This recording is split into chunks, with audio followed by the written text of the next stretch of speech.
All right, how's it going, everybody? Welcome back to Gaming Over 30. I'm here with Chris Omakata and myself, DuShaun Williams, and today I wanted to show off my really, really big sword that I was able to kind of get from Spirit. Spirit stepping up their game when it comes to props and stuff like that. But Good thing this is a that's not what I video want. podcast. Yeah, no, there's a video pretty cool. It's like, yeah, but of course it's fake, but you can see where it's like all this other stuff. Not really exactly looks like the Buster Blade, but hey, I'm probably gonna get this and then try to put it on the wall next to the lights in there. But that's not the question I want to ask you. The question I wanted to ask you today: what actually makes a game look good? No, I think that goes per person in general and stuff like that. Like for me, most of the time it usually goes with the start of the art style. If it has a bomb ass art style, like I'll be all into this game and stuff like that. It doesn't have the best graphics, the most realistic stuff. And sometimes I kind of get bored of that stuff where it's just the same thing over and over. And it's like, okay, yeah, that looks great. That shading looks great. You know what I mean, the textures, all that stuff looks amazing, the colors, but okay, cool. Like I want to see the art style that they do into it to show like what they do to make it different from other games instead of just like a Grand Theft Auto type of knockoff. You know what I mean? Things like that. So art style is a huge, huge thing for me. And then I think I'm inclined to agree, especially when you read that or hear that question like from the very beginning, right? Is that you hear the whole like, well, how do I actually appreciate games? How do I actually look at them? And how does a game really grab my attention a lot of the times? And I think that's a really good kind of call out to it is saying, like, what are the things that I look at that really kind of gets me going? And for me to kind of take that question like that, I think that's probably what we'll do for this is what actually gets a game to really kind of grab your attention and how does it actually look good to you. And I think the first part is art is, I think, like the candy that you give out. It's just the thing Yeah. that it's easier to grab or easier to pass out, because it's like, oh, okay, everybody kind of likes that. It's something that's easy to show. It's sweet, and we got that. And it's also one of those things where it's like you bring out bad candy or candy that no one likes, everybody kind of shies away from it. Like, yeah, you can keep it. I don't care if it's free or not. Um, that's how I kind of feel like about how art does. Um, what's a good game right now? Or actually, you know what? I think Persona 5. If you didn't know anything about Persona at all, and like you first saw Persona 5, and you saw just kind of the way that they did the trailers, you saw the way that they kind of did like the wording and stuff. You didn't see the gameplay stuff at all, and you saw how it was coming up. You're thinking like, yo, this seems like it's pretty dope. It almost looks like anime-ish and stuff. And you hear the music and stuff because I feel like the music really jumps into the art part of it as well. It's like, is it creating a story from just the things that you're saying? And it kind of gets you first interested, but B wants you to kind of be like, okay, like I think I can remember this, for a little bit before they show me the next thing. Oh yeah, like when it came to Persona 5, like they released that game on PS3 and it still looked good. You know what I mean? Because they had the Mm. right art style, direction for it, and stuff like that. Another good example is The Legend of Zelda: Breath of the Wild. PS4 on that one No, they had a PS3 version too. for PS2 or Persona 5. Persona 5 Per, PS4. Persona 5 they had a PS3. They had a PS3 version and they had a PS4. Oh, they did. No, Yeah, I didn't. Hey, you know what? I'm not even bother checking. I'll just assume you're correct. Like I'm thinking, like, wait a minute. I waited for yeah. that specifically for PS4. It was one of those ones where like it was kind of like they came out with it, but they still came out with it with the PS3, even though like most stuff was already on PS4. And I was like, that's an interesting choice, but I mean, they had the right art style, I guess, to be able to have it so it looked good. And Gotcha. like, I was gonna say, Breath of the Wild is another one of that because you already had the Switch come out, and it's like the game that came out with the Switch was Breath of the Wild, and they knew they Hmm. had an underpowered system even to like the Xbox One and the PS4 because you had your Pros and your Series X version of those two already like trying to push things into better 4K, and they're like, well, our device they can't do 4K, but we've got the right art style for this, and it looked beautiful, man. It's fantastic. Like the roam in that world and everything, the whole art style and direction from all of like the monsters and everything in that game just looks so good when the bombs explode and how the clouds look and everything. It's just so good Hmm. and it's just so pretty. You could just play it in handheld mode, or if you want, you can put it to your TV and you'll be satisfied both ways. And that's where art plays a big part of it. And then I think the other thing that plays a big part too is going to be how it runs with frames per second. Because if it's like very choppy and stuff like that, then it's really hard to say a game looks good when it's freaking glitching out. Like, you know what I mean? It's like, oh, it's about to do its Yeah, final attack, and then boom. yeah. I mean, I feel like if it errors out completely, then yeah, like it's not going to look the best, right? But it makes sense, right? It's you don't want to see the imperfections of the game running, and I think that's something that you definitely don't show as a first impression. Like that's why I think a lot of people don't show gameplay and stuff first. They try to show and get that interest and see if they can buy that attention first. When it comes to kind of like a lot of the stuff, and this is kind of like a point I will say, self shading can almost sell bad art. Like if you have something that just looks like it's just not that detailed and stuff, cell shading pretty much kind of makes up a lot of the imagination of how good it looks. Because you can look at a lot of stuff. I think Breath of the Wild gives away with a lot of it, even though it really does look good. It's just the fact that it has a certain art style that's a lot more vibrant and kind of hits the right color cues for a lot of stuff. And it does it in a way that's like, oh, it just worked out really well and it's probably not as taxing, stylizing on the console itself than anything. And people remember it because it's very stylized. Same thing with Genshin Impact. Again, probably not. I'm not saying that Genshin Impact outside of the cell shading looks bad, but a lot of people really said, "Hey, this looks really Legend of Zelda Breath of the Wild look. It looks really nice. The water and all that. It looks, I like how I'm looking at stuff while I'm exploring this world." And I just feel like, you pretty much do cell shading right and you could pretty much save a lot of projects, especially if you yourself don't have the best kind of art tool set that you can use and stuff. I think is with my experience with like using Unreal and Unity, as long as you kind of get that right kind of cell shading kind of look, you can do something that kind of leans into that style a little bit rather than try to be more hyper realistic. Can you explain a little bit of what is cell shading, just in case somebody doesn't know?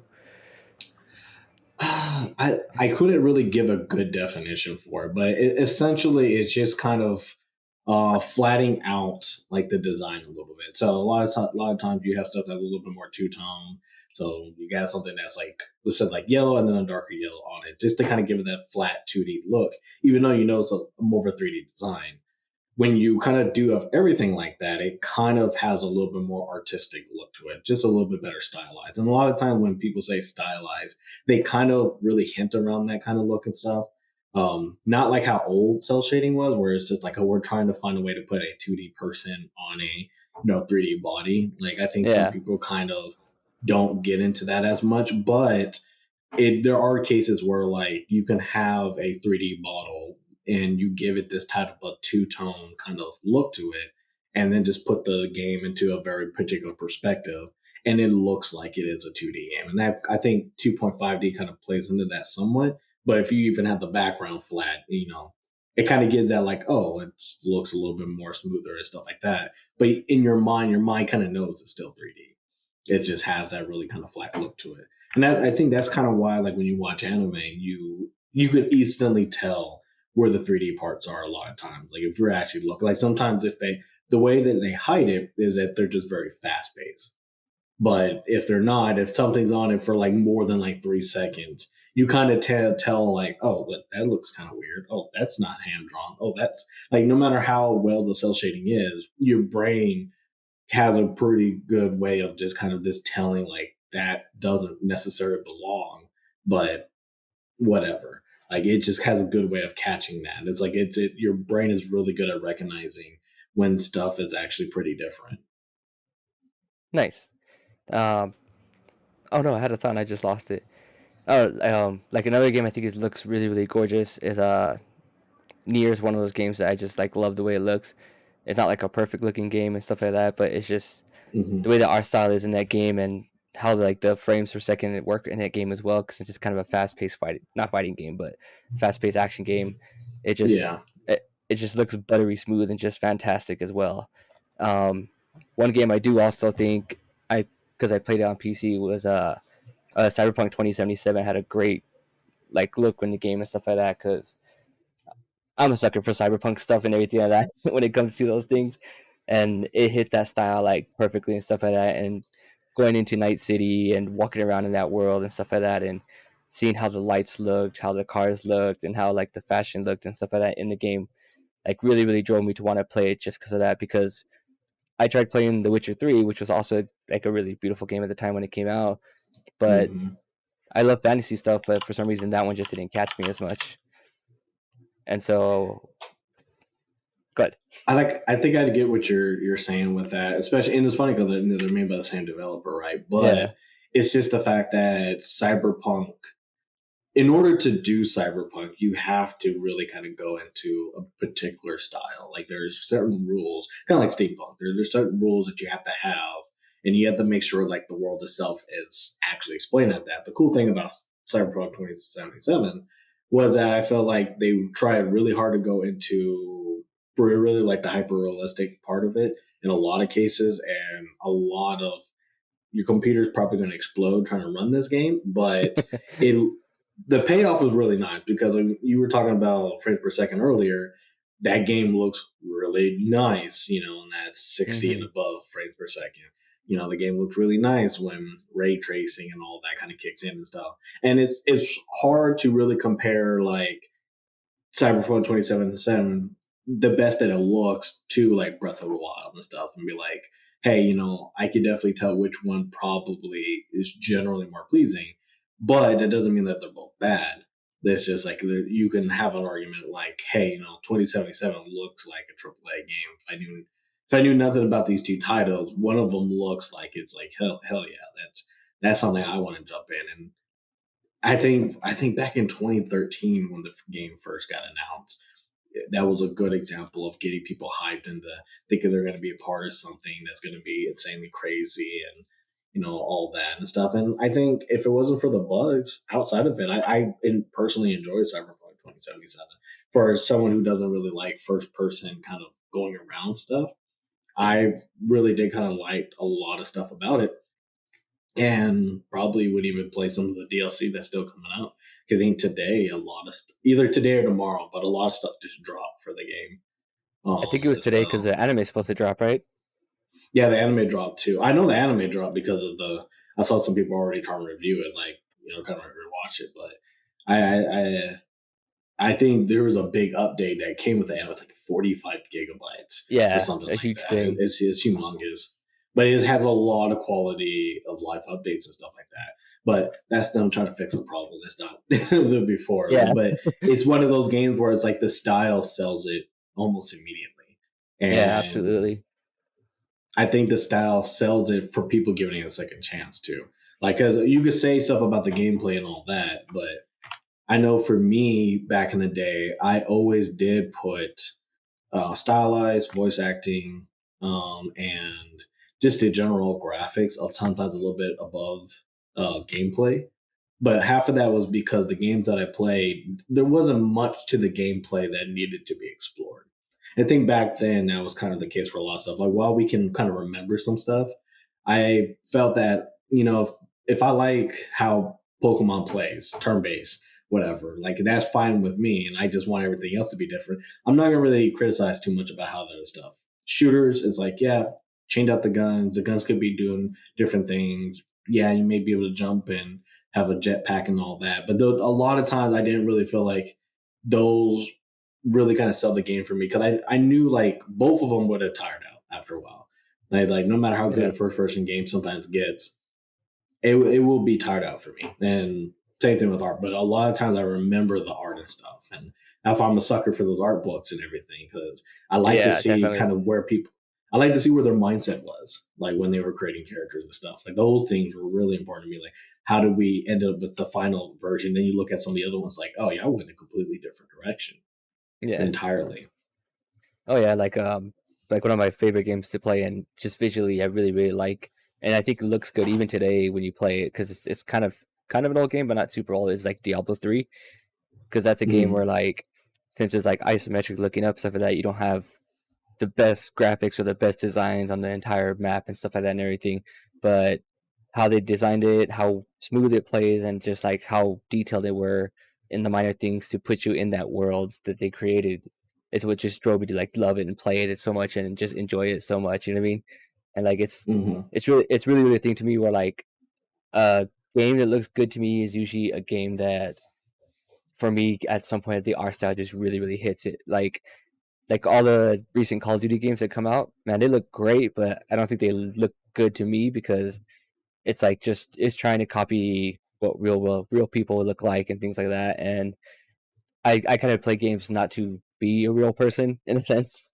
It's more of like an Yeah. escapism and stuff like that. And so like a lot of people will be like, "Oh, but that game's so beautiful." And now I'm like, "Yeah, I can see it," but because of the art style going with it, that's what turns me the other way to kind of go like it's not gonna catch my eye, and I'm not gonna be too much into it and stuff like that. I want to find something that's gonna like wow me in sense stuff like that, and it's gonna be really interesting going forward with Unreal Engine 5 to see what people can do and push your limits in those sense. Because like the demos you've seen and like the small things that people create, they look really cool and stuff like that. And I don't know, like a lot of human aspect looks stuff like that to me are they're very hit or miss with me. Like Mm-hmm. I guess maybe because I've been watching and playing games for so long and stuff like that that to the point where I can always notice all the time like, oh, it's like okay, yeah, that's a game, but I could show it to my partner or like my parents or something like that, or like just someone at work that's not too much into games, and they'll be like, oh my god, is that real? You know what I mean? And so I was like, yeah, Mm-hmm. it looks good, but I don't know. It's one of those things where my eye just kind of clicks onto it. And I'm like, huh. I was like, I know that's a game, and I see where you're going with this, and yeah, it's gonna be all right. Um, what's a game that you think doesn't look good? That's kind of hard, honestly, because a lot of the times a game doesn't look good. Um,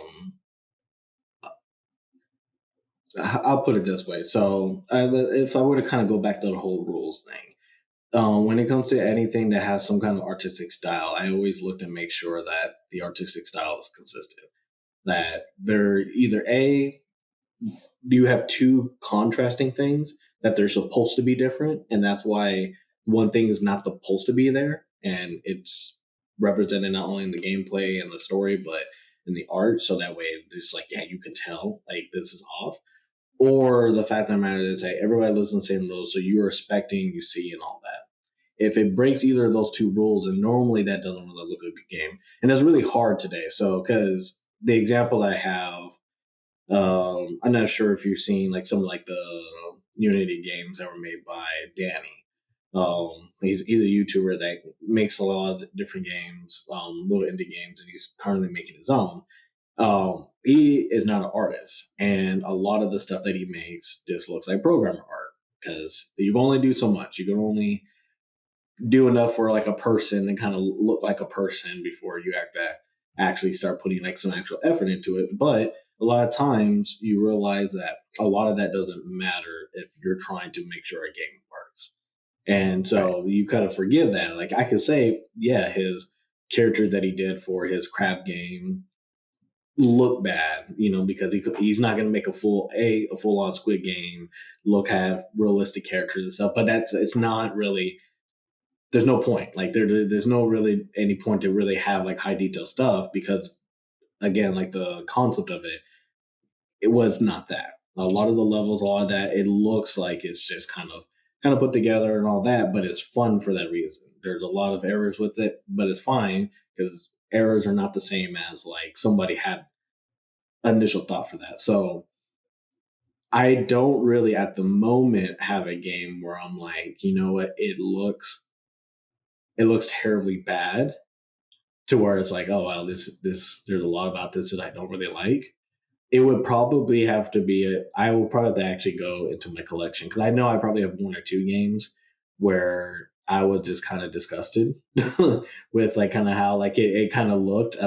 I think It's not For Honor. There was another game that was an open world, and it's really open worlds that kind of fail a lot of this, where it's like everything that, because it's open world, unless they really put some all the effort, all the dollars, then it's like they make a game that looks like it's supposed to be on PS2, may possibly PS3, but they're selling it on PS5, and it's like, there's not much you can really do. But I'll be honest, man, I am really drawing the blank on it because is there's not a lot of games where I feel like kind of break out of their shell of like what looks bad. I think they do have bad bugs. Assassin's Creed 5 bugs were bad. No face, but just eyes. That's bad, but I That's can't. That's scary. that's not the same. But they didn't show that in the trailer to get me interested. So it's like it's not. I can't really say that's bad in that aspect. So I'm Right. sorry I can't really answer your question, but what about yourself? Like maybe you can help me out and like at least agree with your opinion. I think for me, and this is where like gameplay is more of a key thing for me than it is the actual game and stuff like that. Is a lot of MMORPGs and stuff like that. Like hmm when WoW was like came out and stuff like that years ago and stuff like that, I was a huge fan of playing it and stuff like that. But even then, I never thought it looked great. Like it looked good enough, but it never looked great and stuff like that. And they do improvements here and there, but it just for me, it just never hit right. Where I was like, okay, like I love the way this game looks. So that it was just I just love the gameplay aspect of it and stuff like that. And I've had other people try to get me to play other like MMORPGs stuff like that, and the way the looks go, and it just throw me off. You know what I mean?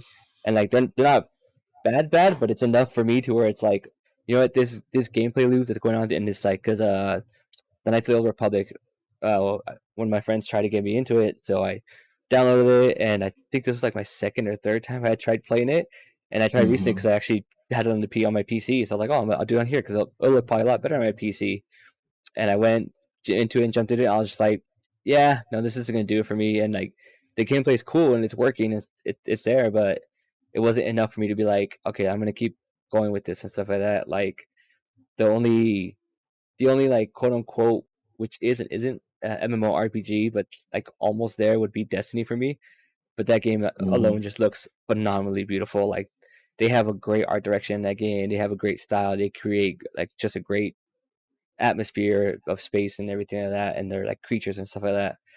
And the gameplay in that one's just really good as well. So there's one of those ones where I really go like, okay, like whenever someone mentions an MMORPG or I see like a new one coming out, even if it's gonna come out like on um consoles and stuff like that, I'm like, okay, like it's it looks okay.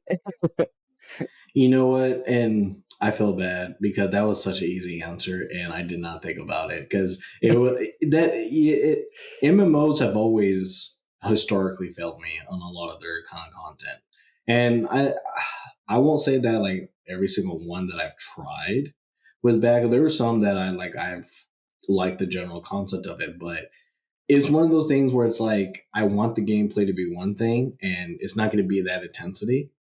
And when I did try World of Warcraft, it was like, yeah, like it's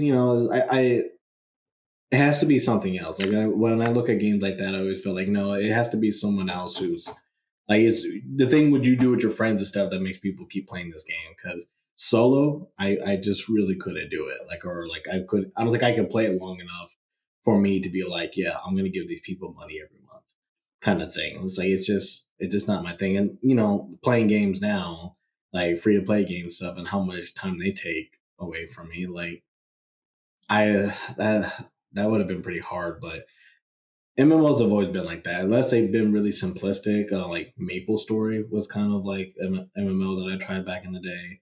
Um, there's some like I won't even remember the names for them. Like I know they have to be dead and gone. But I always liked. Was it Guild War or Yeah, Guild what Wars was the 2. other one that I always felt like the art direction that they were trying to go for that was really good, but I don't think a lot of times they met. Yeah. And it's always been weird. And just to kind of talk about that, MOBAs, League of Legends, the characters actually in the game. versus the characters that they do portray, and it's like, Yeah. oh wow, the quality difference of like how they really optimize how the characters kind of look a little bit like it from a very far distance, zoom out to 1000%, and it's like, oh, it's funny, but it's like it's done in a way to where like I don't mind it or whatever. Like it's like I can still tell, misfortune looks like misfortune and stuff like that. It's not like when I look at her face, like, oh damn, it's literally just two polygons. It's going this way with the eyes. It's like when it was before and all that. It's Yeah. oh yeah, that's funny. I don't know why I didn't think of MMOs first because No, yeah, yeah, because like World of even Warcraft is the first thing that comes to mind. even like when you say MOBAs, like when they came out with Pokemon Unite, I was like, okay, this is actually easy because it's easy to make a Pokemon look good and small in that game. And so when I tried it, I was like, okay, yeah, this actually looks good because it's a Pokemon. It's not like, you know what I mean? Yeah, I never get the chance to play it. I really didn't, No, and I don't know why I didn't. I think it was just kind of like, well, I know why some people played it because they're all like, oh, well, we could jump with all the little kids and like beat them, kind of thing. And I was like, it's like I know it kind of does it for me, but I don't want to give Pokemon too much money because there's definitely like I mean they're trying to come up with like so many other different games. Like Assassin's Creed did that this past Saturday when it was like, hey, we're gonna give you Assassin's Creed Mirage. Now we're gonna give you Assassin's Creed Code Red. Now we're gonna give you Assassin's Creed Jade. And we're gonna give you Assassin's Creed like these different games to try to hit these different platforms. And then they're like, and then my final trap card, we're gonna go Netflix series. And it's like, okay, so this is kind of where the series kind of branches out even a little bit more than what did before. Like, oh, we just won't have like a second title. We're just gonna tell you we're gonna be shooting at different directions to hopefully hit somebody, kind of thing. yeah, Speaking about and graphic updates, go for it. do you remember the Unreal Engine like tech demos? Do you remember like them at all? How they kind of showed off the tech From demos? 4 or 5? Honestly, do you remember any of them outside of five? No, I only remember 5. Like, actually take some time after this and go look at them, and you will realize how outdated the old ones were and be Really? surprised at how fast they got out there. Because one of the things that I remembered was because I remember like the fifth one now because you can technically kind of play part of it for like how it looks and everything for the Kinect system and stuff. Like the computer can run it somewhat, and it does look really good. But it's so hungry. It's so hungry to kind of run the game or run like their tech demo on it. And when you saw it, you're just like, oh, this looks insanely crazy. But then you see like the tech demo prior to that, you're like, wow, I haven't seen graphics like this in a decade. They always look like a decade old. From this, so like we've super surpassed this really quickly in a lot of that stuff. Yeah. And I thought it was just a thing to kind of point out because it was just kind of like, well, when it comes to realistic graphics, why I think sometimes it's a good and bad bet is that like graphics do kind of they improve, and the engine that allows those graphics to be able to be their best, they would also improve. But a lot of times it's like some they might go a little bit faster than what people can because a lot of people can make really good art and really good models, and it's just a decision to not use those higher res models because if you're really trying to ship something out, you're trying to have the best experience. You really don't want these high end models running around in your game world. It's just try to put like 1,000 high res trees in the world and see how well the game plays after a while. At sometimes there has to be optimization, there has to be scaling down, blah blah blah. But you realize like how much a lot of these graphical things can be pushed all the way if we've all and how good it will look if we all had like an awesome $20,000 computer. Be like, oh, you could just throw everything you want. It will look really good and stuff. And I think when you brought like Call of Duty, I think the credit that I give to games like that is that they still find a way to make a lot of that realistic stuff work, knowing that Hmm. they can still have those limitations and knowing that a lot of those limitations can't affect the multiplayer experience, and that Right. this game still had like while the campaign can look one way, if we can't just downgrade the graphics on multiplayer. We have to find some way to have players have the same feeling and stuff on the game also in the multiplayer. And I kind of give credit for that one there able to kind of figure out the best way to kind of put their best content out like that. Oh yeah, But because I also, even Warzone looks really good. You know what I mean? And that's like a mhm, battle royale, and even that game just yeah. looks really good, and it's all realistic. But I do feel like you in a way that a lot of that kind of lose out to like some stuff done on Fortnite where it's like, oh, you're wondering how they make other characters look like the Fortnite style. Like how Ryu and Chun-Li looked, or how Spider-Man looked, or how, Batman and Superman look. You kind of like that stylistic style in a way because you're like, oh, I wonder. You like how artists kind of like, oh, this is how this character looks in my own style. I think everybody Yeah, inherently kind of likes that, and you like that when you see it in a game and stuff, or you see how they kind of replicate the character to look like something that belongs there and looks really good and all that. And I think while the other one will slowly, like, they always get better, advances. Sometimes the graphics will always look outdated really quickly. I feel like a lot of stylized stuff lasts us way longer because of yeah. it. And I think that's what a lot of games kind of get remembered for, is just how long those stylized decisions really do kind of put themselves into the game, and how they can help you remember stuff that actually happens in the game. Yeah, it's really gonna like I kind of mentioned this a little bit before, but it's gonna be really interesting to see like how much games actually change and looks and stuff like that with Unreal Engine 5 coming out. And Mm, because from the end of the 360 era up to about right before the PS5 and Series X came out and stuff like that, like you didn't see a dramatically huge increase of everything. You definitely saw like a gradual increase of like how the graphics look and stuff like that. And I think a lot of that has to do with like more of shading, ray tracing for light abilities, like how the lighting looks on the characters, how the lighting looks on mhm. the atmospheres and stuff like that. And I wonder how much more that's going to change with people 5, 6 years into really knowing Unreal Engine 5 and being able to create something brand new that's AAA and throwing it out there and just like how much can they produce and how much different it's going to look. That's something I'm like really interested to see how it goes because it seems like we've been on a slower curve. We're still going upwards and things are looking better, but it's definitely slowing, but not in a bad way. It's just like I don't know how to explain it right. I guess the tech is just isn't there or isn't moving as fast as it was in the past.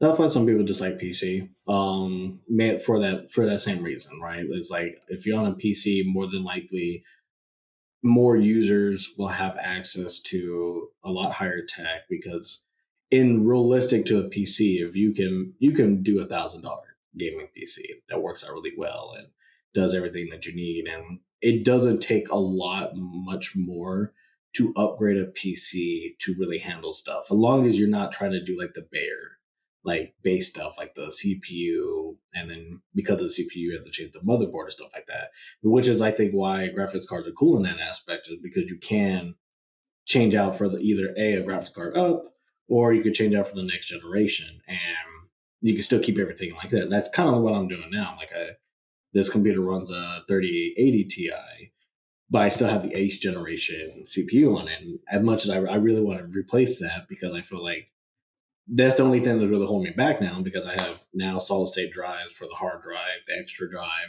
and stuff like that. At a certain point, running 6 cores on the older thing is not as lucrative as running 12 on a Gen 12, or Yeah. just doing like an AMD and stuff. So even with those limitations, because of the graphics card, I can still be able to, like, again, run those tech demos and stuff like that, so I can play games like that. And I think the reason why you kind of see that curve for consoles, though, is that, quite frankly, you can't price a game console the price of $1,000 computer. It's Hmm. just, it's never going to be a good idea unless, of course, it has 5 terabytes of storage in it, and you make some reason how much it costs, blah blah blah. But generally speaking, it's you're not going to be able to charge that much money for it, so you have to do the best which you can. And I think all game companies know they lose out on money when it comes to the consoles and stuff. Either they're breaking even, or they're only doing so much, because you can own, while stuff can get better, it doesn't mean it gets cheaper. Like you're still having to using precious metals. You're still having to use a lot of stuff to kind of create these consoles. And a lot of these consoles have to be made, put together in a way that's cost efficient. Mainly, a lot of times they're just not made in the U.S. So they got kind of got a lot of those issues and stuff. And it's just, I guess, it's really hard because while a PC gamer can make that consumption like, oh, $800 for a graphics card, whatever, like I get a more benefit of it because my Word document that will never use it will might look better. Um, it still would put me in that other thing. Is like, and a lot of times they're like, I don't really need high end graphics. I need 120 frames per second. I need 144 frames per second, and I need the graphics card to do that as well. And those are just options that will never be available for gaming or really even cloud gaming. It's just not going to be something that's going to be there, at least for a good minute. And the sad part is art has already advanced past to what any of them can do. You can Yeah. make the stuff you can make with I want to say one of the 3D programs, Pixology or whatever. Their program is the sculpting you could do on there, stuff that you could do with Blender 3.2, stuff that you could do with Maya and 3ds Max. People can make some art just look amazing, style it, do some crazy stuff. And so it's really just come down to that the console is like, yeah, I can run it, but running it and then running it well are two different discussions. And that's why I think you're seeing that plateau because now I think we're already satisfied with graphics right now. I think like as far as where it can hit on the top, I think we're all good. Like we know stuff can look good, and we just know that as long as they put in the effort, it'll always keep looking good. And I think that actually changes why I'm accepting to think about gameplay more now than it was before. Kind of I talking think about it. I know for gaming consoles, what's gonna help at least this generation going forward is gonna be the integration of like DLSS, which is like helping upres and upscale games and stuff like that, and the tech that's going behind that for NVIDIA and stuff like that, and AMD as well. But I forgot what AMD's is called. Do you know off the top Is of it your still head? FreeSync? Outside of Is it free? FreeSync, No, FreeSync is its other thing. But as no, far as like anything else on yeah, the bottom, I don't really follow AMD that much. no. DLSS is one of those things where it helps to it kind of uses like a AI technology and stuff like that to help upres and move things up to like if it's not really a 4K game, it can help upres it Mm-hmm. to be a better 4K and it comes out clearer with like with better uh what's it called frames per second as well and things like that. Yeah, And scaling. that's like their way of yeah that's the way they're using it now for I think it's gonna become a big push for consoles and stuff like that to keep them more relevant and have maybe a longer shelf life because as they because DLSS is also on your graphics card and stuff like that and everything like that, and it pushes the limit to make it look better, make older games look better that you have and stuff like that. And they're kind Well, of that's doing what. what like Microsoft did. Good. No, I was saying that's just They're what kind of kind doing of like what what you have Microsoft to did do, with the right? background. Yeah. Yeah, Because that's exactly what you have to do is you have to create new techniques to be able to kind of have graphics be represented in a particular way. And it's just amazing how you could take old stuff and then you give it a different coat on top of it and how much big of a difference when you can add lighting like ray tracing. I think is probably one of the biggest things that makes a complete difference. And I think like some like the Minecraft updates and stuff like that was like a really good difference of yeah, how like Minecraft can look with just like, oh, let's just add ray tracing to it, or let's add this, let's give it a high end. I'm not sure if you, I mean, you talked about like Grand Theft Auto 5 and kind of like a lot of remakes. Have you seen the mods for Grand Theft Auto 5, the recent yeah. ones for like the high end mods and stuff like that? It's a completely different game. Like the game itself Oh yeah, looks next gen, and I think that's why graphics are so important because they could just make your game seem like let's go. It's a lot more than what it is. A lot of times, it's just one of those things that's like, wow, this looks like something I want to jump into. Me, I mean, I'm not the biggest fan of Grand Theft Auto personally, or at least kind of like just the gameplay itself. I think a lot of the gameplay is what kind of stops me from it after playing some other open worlds. But I'm not gonna say it's a bad game, and I think, quite frankly, like that graphics update was like Hey, maybe I might try it out. Maybe I might look. I actually own a copy. I just haven't really gotten too far into it, to be quite honest. So like, but it just a simple mod like can just change your whole opinion on Yeah. it, even though it's like, but none of the stuff that I didn't like about it changed.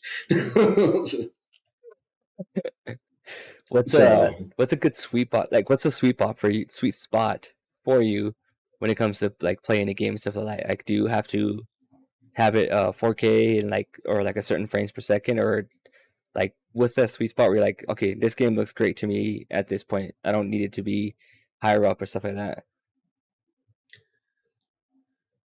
I think honest honestly, if it's like I want to say like kind of smoothness or something too, could play into that. How do I say?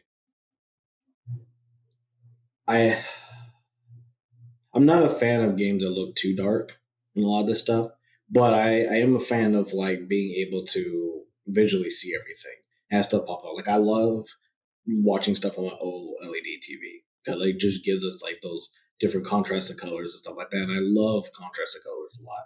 So I feel like anything that really kind of pushes that, you know, works out good. But as someone who's been a console gamer mostly for his entire life, I don't really necessarily care about the frames per second as much. Like I think if it's 30 frames per second and at 60, I'm paying probably 60, then it's fine. Like I think anything above that, like yeah, you could probably get a better experience, but I don't like sacrificing a lot of times the graphical quality for like the frame per second quality. However, I have been impressed when I see it at its ultra max setting. I'm not going to say that. Like when everything's turned on, some of the stuff just looks beautiful, but I am not a person. I can't do 1080p a lot and then do like 120 frames per second. Like I just realized I'm not that kind of person. Like I do want stuff to look graphically better. I do want stuff to look as close to 4K as possible. And you kind of give some leeways and stuff, but like I do like looking at stuff at 4K. There's just so much stuff can happen. You can catch more stuff and all that. So I know it's petty. Like I know it's like yeah, it's not really like a big thing and blah blah blah. But like I do sometimes hate that most gaming is kind of stuck at 1080p. Especially in this day and age, I do wish more games were at 4K. I think games do look better. I think there's more things you could do with it. And as much as I like doing stuff at high frames per second, some games is wasteful. It just doesn't really help a lot Hmm. and stuff. Like it only helps somewhat, but after a while, your eye can't even tell. Just like 4K versus 8K, you may not be able to tell how much of a difference 8K is to 4K once you've already seen how stuff looks. I think that works for frames per second. At a certain point, frames per second starts looking the same. Like it's already if it's already blown your expectations out, it's always going to be looking good no matter how higher it goes. 500 frames per second will be like, oh, it looks smooth, but I'm not going to visually know that's 500. I'm still going to think, wow, man, 90 frames per second looks pretty good, don't it? It's like that's how I'm going to see it. No, but graphical stuff is a little bit easier to tell, and I think it puts me off. I'm like that with YouTube videos. Like some YouTube videos, I hate that are at 1080p, even though like I know it's not a big deal. There are just some of them that I'm like, this could look a whole lot better, and you just chose not to. And it makes me sad. I think my sweet spot is like I'm good with 1440p. You know, I think that's a good middle ground. You know, Yeah, not 1080p, 1440p, and but then you have yeah, 1440p looks great. Like you could pretty much see everything you need to see. And then I'm the opposite, or if I get a higher frames per second, I need it and I want it because I want that thing to be as smooth as possible. Like you see that perfect smoothness, that purple roundness, and everything. It's like, oh, that's what I'm talking about. Like when you open a masapan, and it doesn't break. It's just perfectly smooth. That's the kind of frame rate I want on my games to happen and stuff like that. mm-hmm. I want it to feel crisp. I want it to feel like when I move and stuff like that, like it reacts almost instantly when I do it and stuff like that. And when you have things go to 30 frames per second, it can drop off for me, and I can notice the difference, and it can mess up my timing and stuff like that. Especially when it comes to like like fighting games and stuff like that. Like I've been realizing that I like playing fighting games more on my PC now than I do on console and stuff like that. But a lot of people I know around me and stuff like that mostly play on console. But like just the smoothest I can get out of my PC compared to a console, just really just it just feels so much better to me. Like it's kind of weird and hard to describe, like because it's just pixels and stuff like that, but it just feels so much better when it happens that way. And then it's the same thing when it comes to of course first person shooters. Like the quicker I can turn around and the quicker it reacts and stuff like that when I move my mouse and everything. Like I don't have to have the top best of the graphics of it, but I just needed to like smoothly move where I needed to move so I can see everything that's going on a lot better and stuff like that. And that even falls for like when I was playing Cyberpunk, I was wanting it to be more at a higher frame rate than graphically and stuff like that because it just Hmm. feels better to me. It just moves so better to me. I just like my eyes just understand that, can focus on that better. And Yeah. but other than seeing the pretty colors and stuff like that, like the pretty colors, the what's it called, the shading and all that stuff, it's great and it's awesome. And it like I'll up it to that point just to like see how it looks and be like, oh wow, that's awesome. But I can see like I know it's not a bug, I know it's not a issue, but it'll feel a little glitchy to me. And I'm like, okay, Yeah. let's drop it down to me.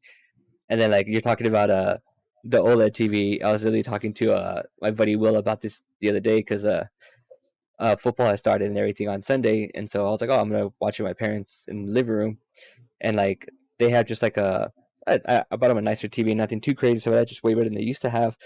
And like Hmm. I was there, I was looking at it, and I was like, okay, I was like, oh, why is this TV so dark? And so like I had to wait because my dad's a stickler with the controller, you can't touch it. And then he went Yeah. to like the garage to do something, and I went to mess with the settings, and I up the brightness, changed the different modes into it and stuff like that. And I was just like, oh wait, no, it's because it's not an OLED and it's just not as colorful and as bright that I'm used to. And I was like, oh, I feel spoiled now. Dude, like, truth talk, and fighting games is a pretty good exception for me for that rule too, because when you're doing something highly competitive, the frame per second needs to be there, and that's where like more frame per second is a lot more desirable than graphics. But I do like how the new Tekken 8 looks. I'm like, graphically, that looks like shit, like and all that. But when you're in the nick of it, then yeah, like playing multiverse right now, you try to play on PlayStation, it's either a cheat code or a hindrance because for some reason they're not syncing well when you're playing with other people. Like when I play against somebody on the PC who has a PlayStation, it always seems that they're a tad bit faster to the point where it doesn't look like their moves and stuff have any cooldown. And it just seems like a lot of times like okay, I'm getting bodied, but not in a way where I'm just getting outplayed. And there's no way this guy is on top of me this much. And then there's other times where it's just kind of like you punched him and then teleport behind you, like, well, where'd you go? It's like they do some weird stuff. But when I'm playing PlayStation with the same thing, like there are times where like the game experience goes up and down. Like there's sometimes where like, oh, I absolutely hate this. Like this is it. I just hate it. Like sometimes the game will start before I'm actually in the game to play, and the guy's already kind of punching me in the face. Oh And it's no. like, and then there'll be times where like I'm fighting for my life. Like I'm sitting here like this guy's all over the place. And then it's like, why am I not catching him? And I'm like, okay, I got a good internet. And I've pretty much I have pucks already around this house. There's no way I'm dropping internet. So there's just something obviously kind of weird. Even because I even tried it with like it plugged into the wall. There obviously something else happened. I got Cat 6 running into these walls. So there's at minimum shouldn't be like a gig up and down of internet. So I shouldn't be having any issue. But when it comes to PlayStation, yeah, like I can't tell if it's struggling at 30 frames per second or it's just the way that they're doing the cross platform is just not syncing well. But I have a very vast experience difference between playing on PC and PlayStation. Like, that's one time where I'm all like, yeah, no, it's hard for me to play it on the PlayStation. And I was only playing it just so I can get the matches in for the day because I didn't want to Yeah. go upstairs and play on the console. But like sometimes when it's hard to be really serious in a match when like you know you're not playing your best. You're playing a head down. And there's sometimes, I mean, I can win and stuff. There's sometimes I'm like, okay, maybe that match was just a little bit too easy for me. But yeah, it's just sometimes like it's just cracked when stuff is not synced and you need the frames per second to be there. It's cracked. It really is, and it does ruin the whole experience. Nice. For your PC, do you have a what do you usually run it at? Do you have it like on 4K and stuff like that, or do you drop it lower? I always run on 4K. Yeah. My monitors and stuff are always, except for this one, the 49-inch one. Like that one's not. It could do the 2 to 5K kind of sizing and stuff, but if you were here, you could tell a vast difference between the two monitors. Like this one is old, Okay. like it's now 5 years old, like my top one, but it's 4K native versus this one where Okay. it's 49 inches.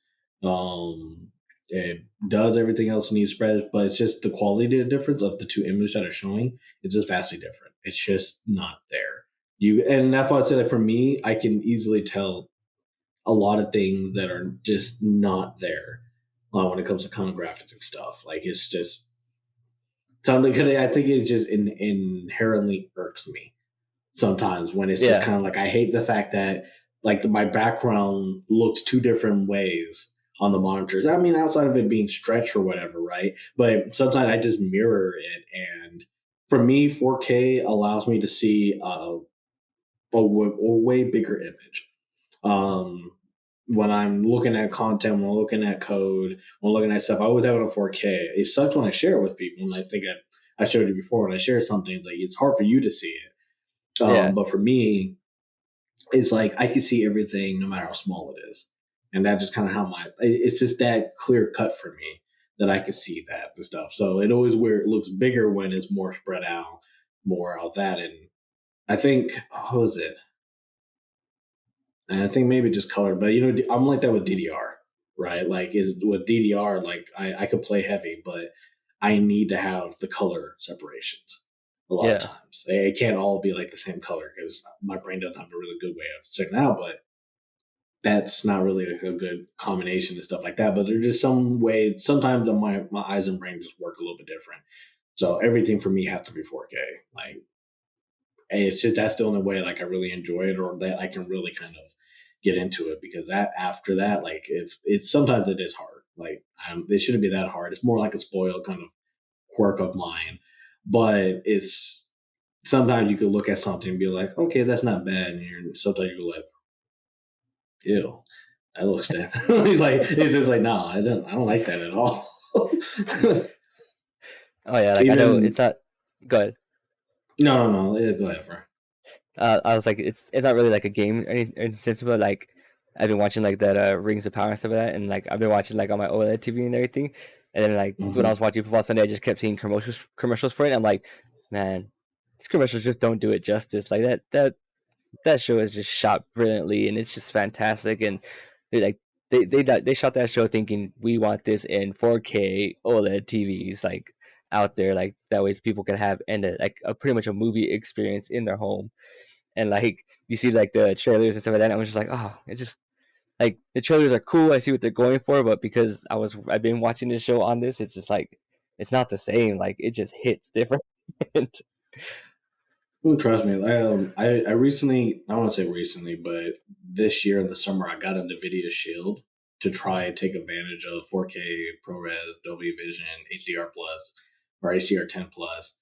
And there are some big differences. Sometimes I feel like it's so good. I feel like it's trying to smooth stuff out.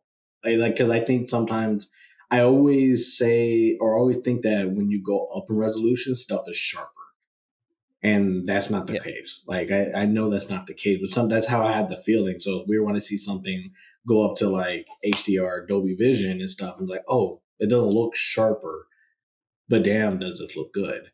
Like that net does this look like it? And yeah, like when I play it upstairs and like there's no windows and stuff and everything, so there's no light on the OLED TV, blah blah blah. It looks vastly different than when I go downstairs, and where the TVs are the same size, but just from LED to OLED, it's just such a difference and stuff. But then when one's actually able to go that higher up and do the Dolby Vision while the other one can't, then night and day is not even fair at that point. They're just not playing the same game, and it's just I kind of tell that, like, and sometimes like I also hate it because I'll be in the settings a long time until I see something look pleasant, because I think I get to the point where I'm getting into the calibration and stuff because it's like, no, I hate it. We have to change it. We got to fix it. It just You're becoming the person who has to like keep tinkering it and stuff like that. yeah, like I mean, it's sometimes I'll be there for like 30 minutes, like just trying to figure it Really? out. Yeah, because there's just sometimes, especially when you buy a TV when you first get it, a lot of times it's wrong. Like it just you Oh try to yeah, play content and you hate everything about it. And I think after working, at Walmart with you and working at all these other different places and stuff like that, you just know like whatever you see at the store is not a pretty good indicator. Like it's the best that it can be, but if you're buying something at the store for your football game, is like what you see is not going to help it at all, especially for football. You need yeah, stuff that can actually work really well in that kind of space, and then make sure you can actually get that signal to your house really well. But when you're trying yeah, to watch football games well, there's a lot of little things you got to pay attention to more than how graphically better it could be. Because yeah, the graphics are not going to make the game look any better. And again, with the whole frame per second thing, but I'm not that yeah. person because I don't watch sports mostly. Like, so I don't really care. Like, I get like my PlayStation and movies need to look really good. That's why I'm in the OLED space or OLED space, and that's why I want to move to projector too. Because for me, like, yeah, that light for the projectors are, but that's why I want the laser projectors.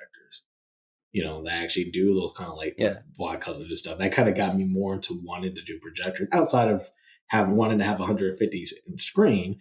Like I just think like being able to have 4K native laser projector sounds pretty dope, and I want to see how that looks. I want to see if I can experience movies like that. Do you for me when it comes like you say you want to go big and stuff like that when it comes to games, um the biggest I can go where I feel comfortable and having a good time playing it is 55 inches and lower. After that, like if it gets higher to like 60 and 65 for me, like it becomes too big and too busy for me to be able to play a game. Like I used to play Destiny on the console on my old 65-inch TV, and Mm-hmm. like I was used to it at one point some of that, and then when I switched over to the PC and started playing on my monitor, I like it was like I became like 10 times better at the game just because like my eyes could just focus and see the corners better and everything. And like I wasn't even playing like PvP mode. I was just playing the PvE version of it and stuff like that. And I was just getting better headshots and better freaking movements. And I could see where they were coming on this side and everything like that. And Mm-hmm. then when they had the update when it came out for the Series X and I had my OLED TV, I was like, oh, I want to play it like that. And so I told my buddy Will, I was like, oh, like they have it on there, let's play it together. And he's like, all right, I haven't played it forever, and we jumped on it, and I was like, cool. Like it took me a minute to like get used to the 55-inch, but like I was like, okay, I can see this. Like this works for me and stuff like that. I was like, if I had gotten this TV any bigger, like it would have been like for me it would have been like a bad experience to play it on that.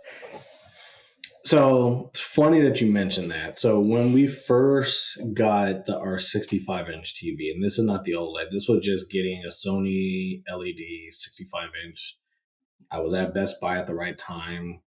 We got it for a decent price and all that. Me and Laura actually were having a hard time staring at the TV for a while Really? because a lot about it, how the TV looks and all that, your brain is not used to stuff being gigantamaxed. And is a bad word to take it because yeah, like I've always had a Ford before that. I always had a 42-inch TV to play all my games and stuff like that. And honestly, I think one of the good things that a lot of people why they kind of like PC gaming because a lot of them will get like a 27-inch, and the smaller the screen, the better a lot of stuff just looks like by default, like because it's putting all that stuff. Even when I look and I edit some of these videos, when we kind of go to like the small version of our faces right now, it looks immediately better. Like they're just that you're not catching a lot of the errors or all the artifacts and stuff is catching. But when we were doing like the 65-inch, you realize like I think I'm actually kind of getting a little sick. Yeah, with kind of watching stuff like this, Oh and wow. because it's not the same as like the movie theater. Because at the movie theater, you're always sitting at the right position. Like we hardly ever sit in the front row to be like, oh, but at least in the Right. front row, you're still at a pretty different size, right? To where you're not like, oh Yeah. wow, this looks too overwhelming. But when we got that 65-inch TV at home, and I'm thinking like I might be what 7 feet, maybe 8 feet, 9 feet, and I was like, wow, I'm not used to doing this for everything. It wasn't even the graphics; it's just watching content on that Mm-hmm. size.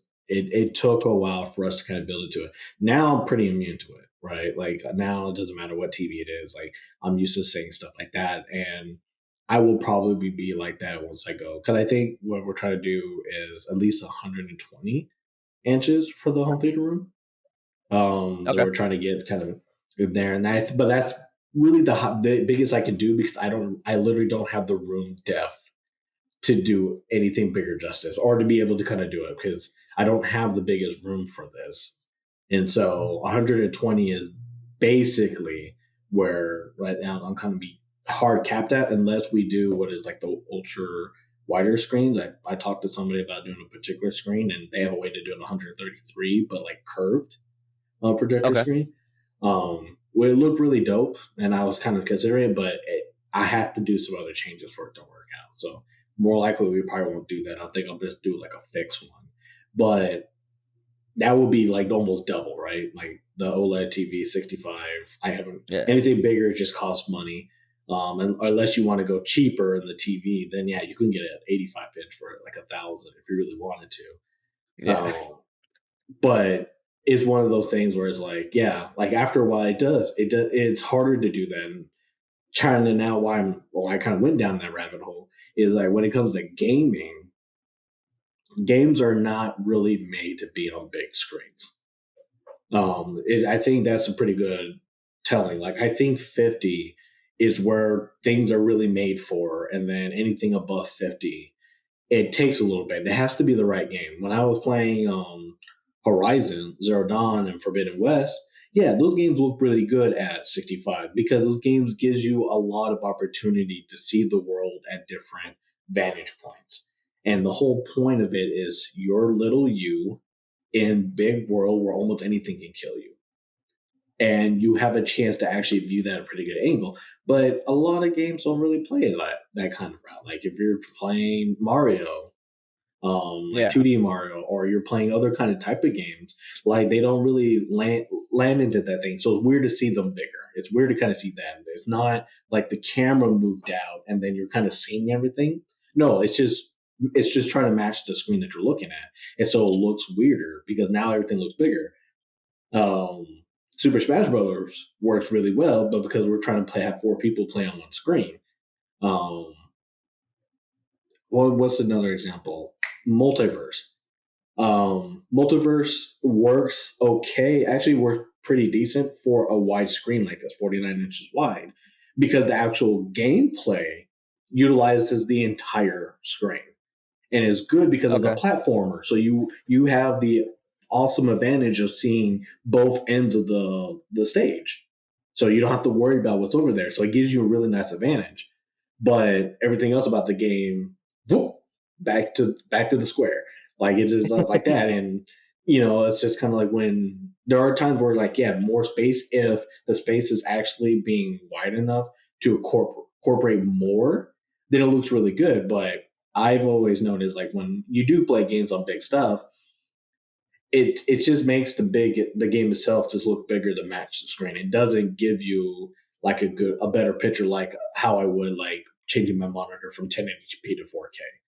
And that's why it's like it's cool, but it's not as cool as it is when you finally do it. And I think like when like that's the kind of the sad part of it is like I put Pokemon Scarlet or any of the Pokemon games on there, it's not as impressive to see your character in a bigger form and stuff. It's just you're not more invert because the game's isometric. It's always looking bird's eye view at a corner at your character, so it just doesn't really do anything, and it gets annoying. That's why it always works good when you're playing it on your phone or on the little screen because everything is proportioned to how it should be.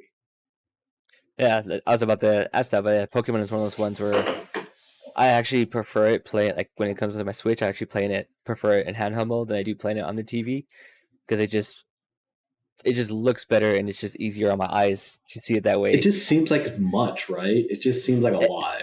it seems like a bad version of like Mario 3 when you would eat like when you go to like the big world Yeah. in that game. It kind of reminds me like that, like you know what I mean, but like a bad version of it because you go to the big world in that game in Mario 3 and it's like, oh, everything's giant. It looks a little off, but it looks really really cool. I mean, they did a good job in it. And Hmm. then when it comes to Pokemon and playing on the Switch, when you do it that way, it's like going into big world, but it just looks off. Like it looks disproportionate. It looks like just more pixelated than it should, and it just like it bothers me. And I was like, oh, I can't do this. Like I need to put it in handheld mode. Okay, now I feel good. I'll just play it like this the entire time. Like because if I Yeah. put it anything bigger, it's a like I even had that issue because I have my Shonen Jump app and I've been reading manga, and I'll read it on my phone, and then I it took me a little bit to train myself because I have an iPad, and I was like, oh, I should like read on the iPad because it's bigger, right? And like Hmm. it took me a good day or two to like sit there and like read it and be like, okay, this seems a little off. I'm like, why is it off? I'm like, is it because it's bigger? I was like, no, but it looks good. Like, and like at that point, it's like that's just me and my brain be like, no, you're used to the smaller screen. And I'm like, no, but this looks Yeah. fantastic on this iPad because the iPad has a really nice screen. Hmm. And now I'm I used to it and stuff like that.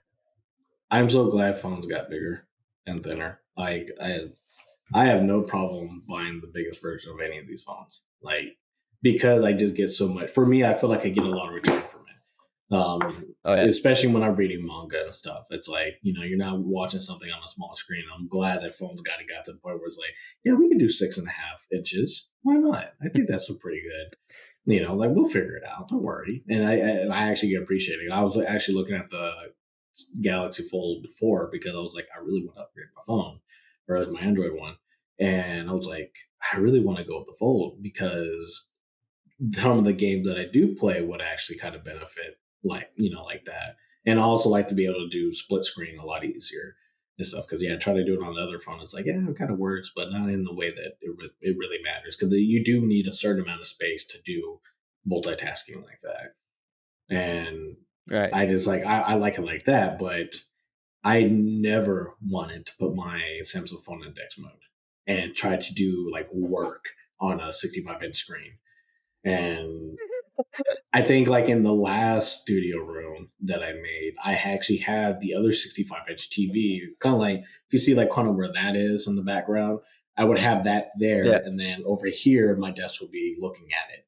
And as much as I wanted to use it, I didn't because I realized I have to do a lot more for me to appreciate having that big screen over there and having wanted me to do like work with it.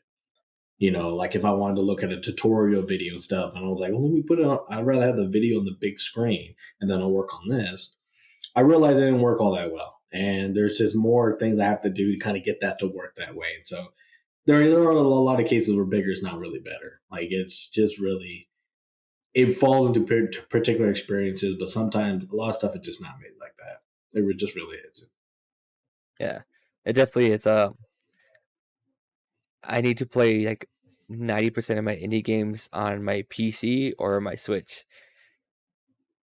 And like because of like the art styles they choose and stuff like that, like playing it on a bigger screen, it looks great, but it just doesn't look as good as it can be to me. Like Hmm. it's a small regret, but I'm also glad that I did it. Like I bought Cult of the Lamb on the Switch, so that way I could play it like on the go and stuff like that instead of like just always having to sit on my computer to play it. But Hmm. at the same time, because it's on my Switch, like I actually have to play this game on my TV because when it's in handheld mode, it will lag a lot and stuff like that, and the frames will get buggy and stuff like that. And Yeah. so I could play it in handheld mode, but I noticed the difference a lot. And then when I put it on my TV to play it that way, it throws off the art style just a little bit since it's all like cutesy looking and stuff like that. But it Yeah. just runs better that way and everything because it has the dock to make it run better. And then like Hmm. I'm gonna wait for that game to freaking go on sale on Steam at some point, and I'm gonna buy it on my PC and probably replay it again that way, so I could just get like the best experience of it. There's actually and there's a game I'll show you at the end of the call because I do want after our conversation I actually want your opinion on a game that had just recently come out with some updates and stuff. But before we talk any more about like art and that aspect, I do want to kind of revisit the question about what makes a game more impressive. Or not really impressive, like what makes a game actually look good. And I kind of wanted to play the other aspect of like how gameplay really does make a game look good. Because I think me and you kind of realize. I mean, me and you were like, yeah, art first thing. I think that's like a knee Yeah. jerk reaction. Like art kind of makes that, but when you kind of dive into that question a little bit more, and you talk about like, well, what are opportunities where gameplay has really had us really change our mind about a game, and we're like, oh, that is what I want to do. But it's like, or that's something like, yeah, this looks really good. And I kind of want to pose that question to you. What's a game that's like the gameplay was like, oh yeah, that looks dope. I got to do it. For me, it's I know I've talked about this game a lot and stuff like that, but it was Loop Hero. Loop Hero is one of those games where like a lot of people talked about the art style and stuff like that, and when I looked at it and like watched like previews about it, I was like, okay, I can see why people like this, but for me, it's like it's cute, it's all right, it's not the best. And then I started playing it, and I was like, okay, this looks okay. I get it was made by one person, all that stuff. And then when I actually started getting into the gameplay, like that's what hooked me in. Like it hooked me in to the point where I would just like get home from work. At the time I would work evenings, and I'd get home from work like 11, 12 at night, and I'd be like, oh, I'm just gonna play a little bit of Loop Hero, just, you know what I mean, like ease my time off, play it. And I'd be sitting here on the computer, and it'd be 3 hours later and I'm still into this game. And then like but after like 5 minutes of playing and stuff like that, like the whole idea of me questioning the art style of it and the way it looks and stuff like that just goes away, because the gameplay and aspect and the whole loop of the game just literally just it entrapped me. It got me in and got me hooked. And I was just like, oh man, this game is fantastic. Now I know why everyone's talking about. Now I know why everyone likes the art style and stuff like that, and like likes the way it looks and everything like that. Like the Mm-hmm. gameplay works so well with the way the art style is that they just go hand in hand and perfect together and stuff like that. Um, there's another game I want to play that's out, and I think it's like really cheap because I think it might still be in early access over that, but it's called Vampire something, and it's like a little Vampire cheap Survivor. Vampire Survivor. Like Hmm. that's another one where I think it's gonna be like Loop Hero, where like it doesn't look like the best thing out there and stuff like that, but man, it just looks so much fun, and I could see why.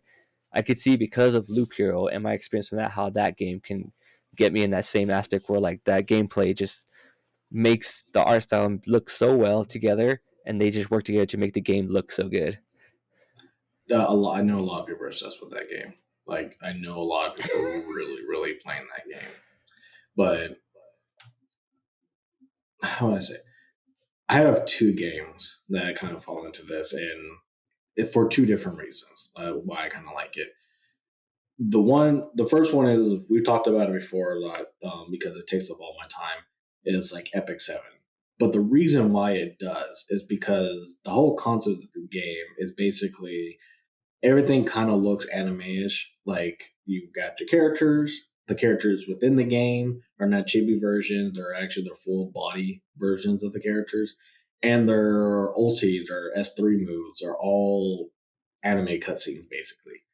Like it's just everything Okay. about the game like looks good, and it's turn based, but it's like competitive turn based. Like you have to attack, there's no defend, blah blah blah.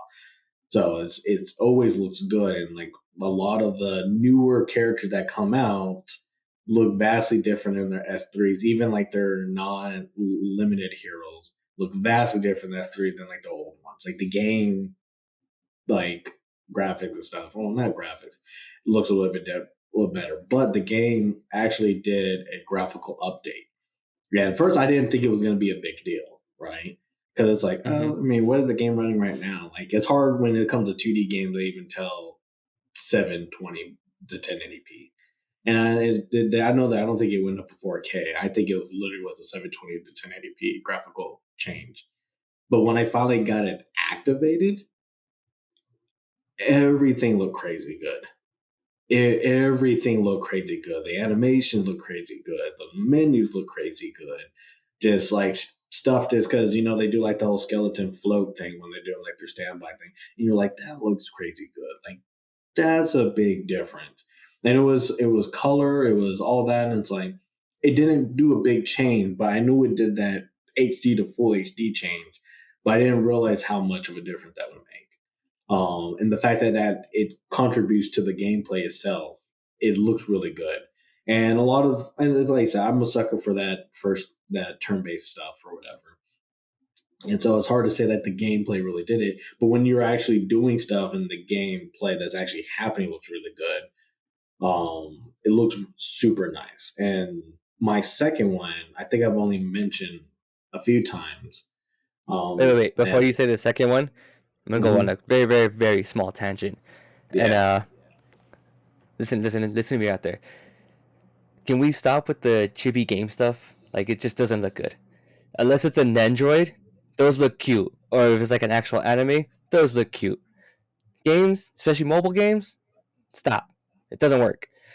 Pokemon, it doesn't work.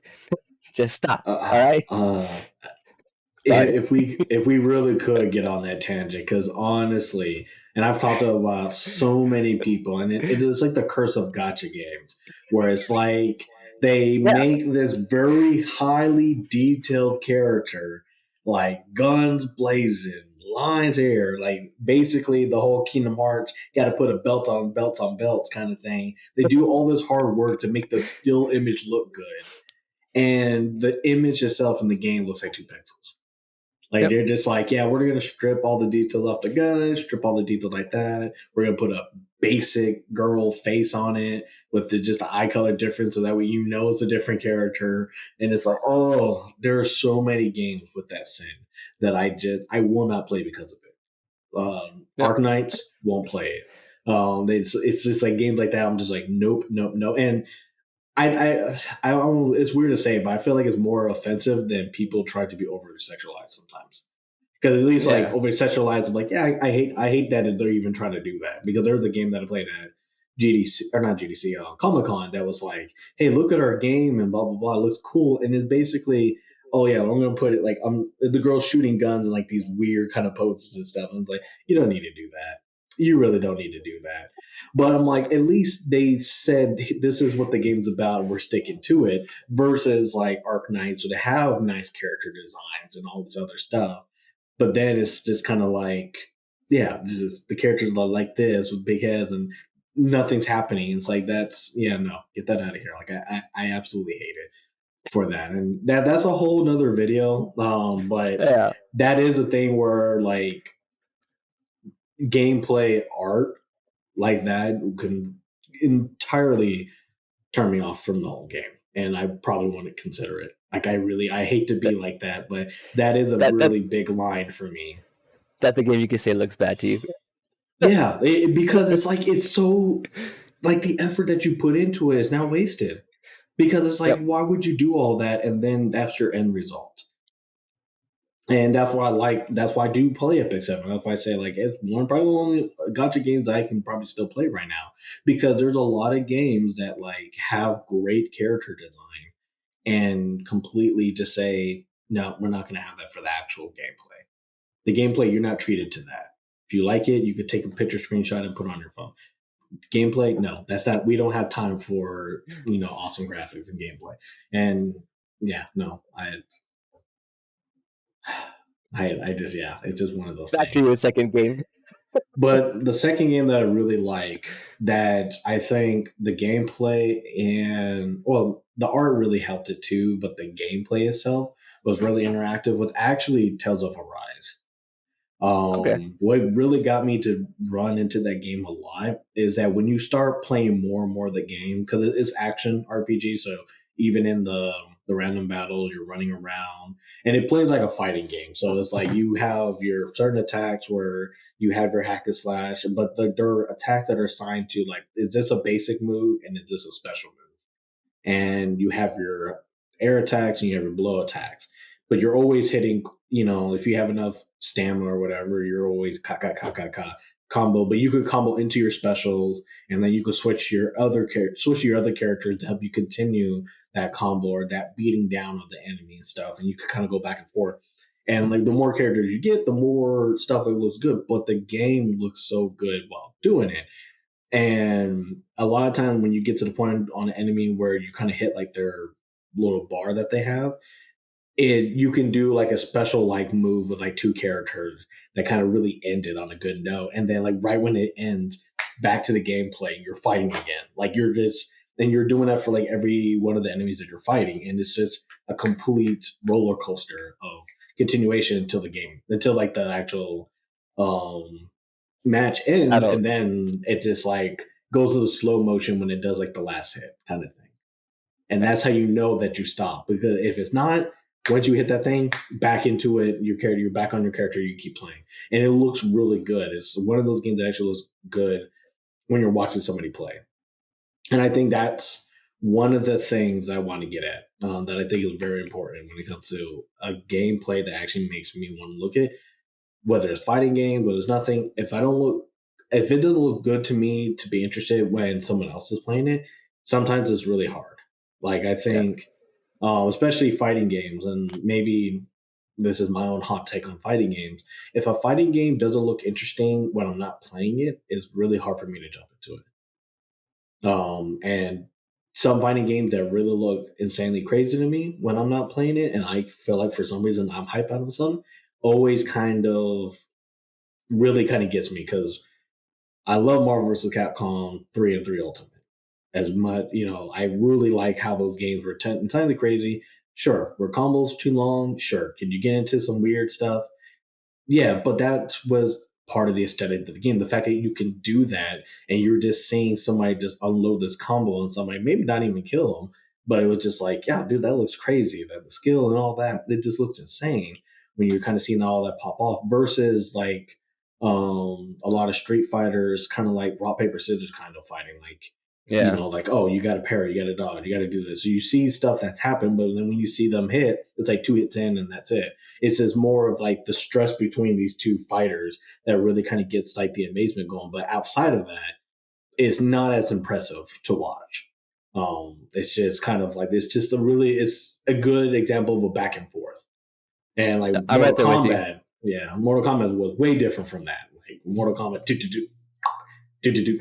It's just like you see that, and it wasn't. It's like it's a good middle ground between the two, not a 50 hit combo, but not like three hits and then like the person's halfway dead or something like that. Yeah, like when it comes to fighting games, and it's no knock on the games itself because I think they're actually really good games over that, but their style and stuff, and like when I'm watching other people play them, it doesn't catch my eye as like a Tekken and King of Fighters are two games where like I like them, I played them and stuff like that, and I'll play them with friends and stuff like that here and there, and like they're good games stuff like that, but they just like I don't want to keep playing it. I don't want to like spend the time practicing to be good at that game or anything like that because like it doesn't get me hyped up and interested when I'm watching other people play and stuff like that. And like even with like the Evo when Evo came out this year and stuff like that, and I watched it, I was like, oh, I watched it, it was fun to watch, but at the same time, like I felt myself getting bored and be like, oh, I'm gonna go get something to munch on and then come back, or I'm gonna go put some laundry away while this is going on and stuff like that. You know what I mean? Mm-hmm. But when it came to like Guilty Gear Strive and the Street Fighter things, like I was like locked in on those because like it just looks so good and it just acts so good. It's just so like those things just hit me in like my soul and stuff like that. And for me, like my favorite fighting game of all time is like Capcom versus SNK 2, and that's one of those ones where like it was similar to Marvel versus Capcom in a sense, like not as crazy as combos and stuff like that as you could, but it had a similar style to that. But like the art style was just it was very comic 2D style and everything like that. And like Yeah. there's like this Twitter page, I forgot what it is, but I follow, but they post a lot of like all the characters that came out in that game in that art style and stuff like that, because it looks so good to me. Like the way like Ryu looks in that game compared to other Street Fighter games, it just looks so gorgeous and so beautiful and stuff like that. And that those are the type of games I could just watch over and over. People play it, even if it's like a fight I would have seen before. I could still watch it again because it just looks so good to me. And like the Guilty Gear Strive is one of those games that's like that to me too, where it just looks so good and it just looks so nice, and it also plays really really well, which is fantastic. And it's like so it's like it just really really hits well. You know what? Street Fighter Third Strike was really good in that as Yeah. well. Like the way that, because I haven't seen them replicate that outside of like that game, like how characters moved, how hit stuns looked, how some moves just seemed like they were overly flowy compared to like how they used to like in the series. And even now, like a lot of the moves aren't as flowy and stuff. Like it just kept like Third Strike just looked really good at like how a lot of the characters did a lot of the stuff that they did, especially Makoto's fast punches and stuff, or Ibuki's way of kind of getting around and stuff. It Hmm. always looked like when you're playing that you're seeing every frame as it happens, Yeah, and it just seemed like it looked really good. And I couldn't not say these titles if we're going to be talking about how gameplay looks good. Like I feel like it'd be disingenuous if we didn't say it. The Bayonetta and Devil May Cry series have always looked good. Like it's one of those games where it's like mastering the game has a really big payoff in how yeah. stuff looks. And I was kind of looking at some of the Bayonetta 3 stuff today. Um, it looks vastly different. Like it just looks really nice to kind of see how you can take thousands of moves and find a way to combine them and just look like an anime character on crack, just beating the living stuff out of everybody as you're moving around. And it's just one of the things where it's like you see people do it. You go on a YouTube video and you see people like do like these kind of crazy combos and stuff, and it looks more natural. Because I'll be honest, man, I'm not the best when it comes to those games, and I'll try. And it's like I'm after a while, I think I button mash way too much to kind of do what some of the stuff that these people do. But you're just like, oh wow, this looks like it's effortless almost. Like when I'm you see scared people for do stuff. Bayonetta 3 because it's a Switch exclusive, right? Yeah, but I don't And think it was really a problem with it. I'm a little worried because since I have a for like the OG Switch and stuff like that, I'm worried as to how might it run on mine and stuff like that. Yeah. But I guess I can see that because it is a darker game, and stuff like that. But I think the way that they've been kind of going with it, especially because it could play the other ones not all that terribly, like 1 and 2. I think it'll be fine. I would say it probably would look better on the other ones because most things do. I know they're hmm putting the new or the latest Resident Evil on the Switch, and I know that's gonna be a step down for sure. It's kind of like there's no way is they're it doing cloud a new based or game is it cloud based. okay? Yeah, I figured Yeah, that's the only way it could run on there. yeah. Like I mean, and I think that a lot of the titles that they're bringing, like the more later ones, Village, the one before that, and all that, they're all going to be the cloud based version that's going over there. Because yeah, it's harder to actually Yeah, run the game itself on those consoles and stuff. I have a little bit more faith in Bayonetta, but like games like that where you felt like they put a lot more stuff in there, and only certain things like the OLED screen might look a little bit better for on the Switch for those type of games, but yeah, like those games like you already know even streaming or not like it's going to be a difference than when if you would have just played it on PS5 or the Xbox Series X. yeah. It's a difference. But yeah, when it comes to like games like that where it's like the gameplay really makes a lot, I think those games really were good. Um, Oh yeah, Devil May what Cry there's a lot. 5. I like fell so in love with, man. Like they knocked it out of the park with that game and how it looked, the style is of it. Like it's just because Devil May Cry has always been a series where I always thought it was more fun to play than it was like beautifully looking and stuff like that. Yeah. But like five was like they hit them both perfect. Like that was like a chef's kiss moment for those developers on that Hmm. game to just like add the style, be able to hit the technicalities of it, and just the way they looked at it and had them do the moves and how you could combine everything together. It just came out so good, and that was one of the games where like I finished literally fast because like I played it every day. Cause like Yeah. this is fun. It looks great. I'm into this. I want to beat this game. You know what game? And it's not that like the action itself is like hot. Like it's not like crazy like Devil May Cry and stuff. But I think it brings the most enjoyment for people who are watching and playing it are games like Uncharted, where the gameplay is a very constant flow of stuff. It's you're playing a movie like scene by scene. And like when you walk into an area, oh shit, there's people there. Now we're you're crawling, you're trying to get into it, and then when you're in the gunshot, there's a lot of stuff going on, but there's a lot more dialogue going on where you're in the gunshot. Like you're doing all the action, but the stuff that's happening within the action is also playing at the same time. And it's actually cool when you do see that kind of stuff. When they were showing off Uncharted 4, and kind of like how you were kind of doing stuff and then you jumped on a tree branch, you swung over and then you literally decked a guy and then picked up a gun and came on with your life. Like moments about like that makes games look good, I think. Where it's all Hmm. like, yeah, it's not, there's no superpowers. It's not Spider-Man or, some of the other games kind of like that where you're doing flips, grab somebody and then throw them to, come somewhere. But I think those kind of moments actually do play out really nicely and stuff. Yeah. Another one for me too is Celeste. Celeste is one of those games where like they take the old school like 16-bit pixel look to the game and stuff like that, but Hmm. the way they use the gameplay and how they use every pixel in that game for all the movements that you have to do are just like so good, man. Like just so good. Like the gameplay and the art style just goes so perfect together, and like the gameplay even does more for me than the art style does for it. In the sense, like I play that game because the gameplay is so good, and they just work so well together, and it's just like a beautiful like eyesight for me to just like watch it play it. I could watch someone else play. I could watch someone on like Twitch play. I could watch someone I'm sitting next to play. You know what I mean? I could watch a YouTube video about it and some of that, and it just looks so good to me because it just like they knew how to build that platformer correctly, and like they and then of course like the soundtrack on top of it just like was like, you know what I mean, the cherry on top. You're like, hey,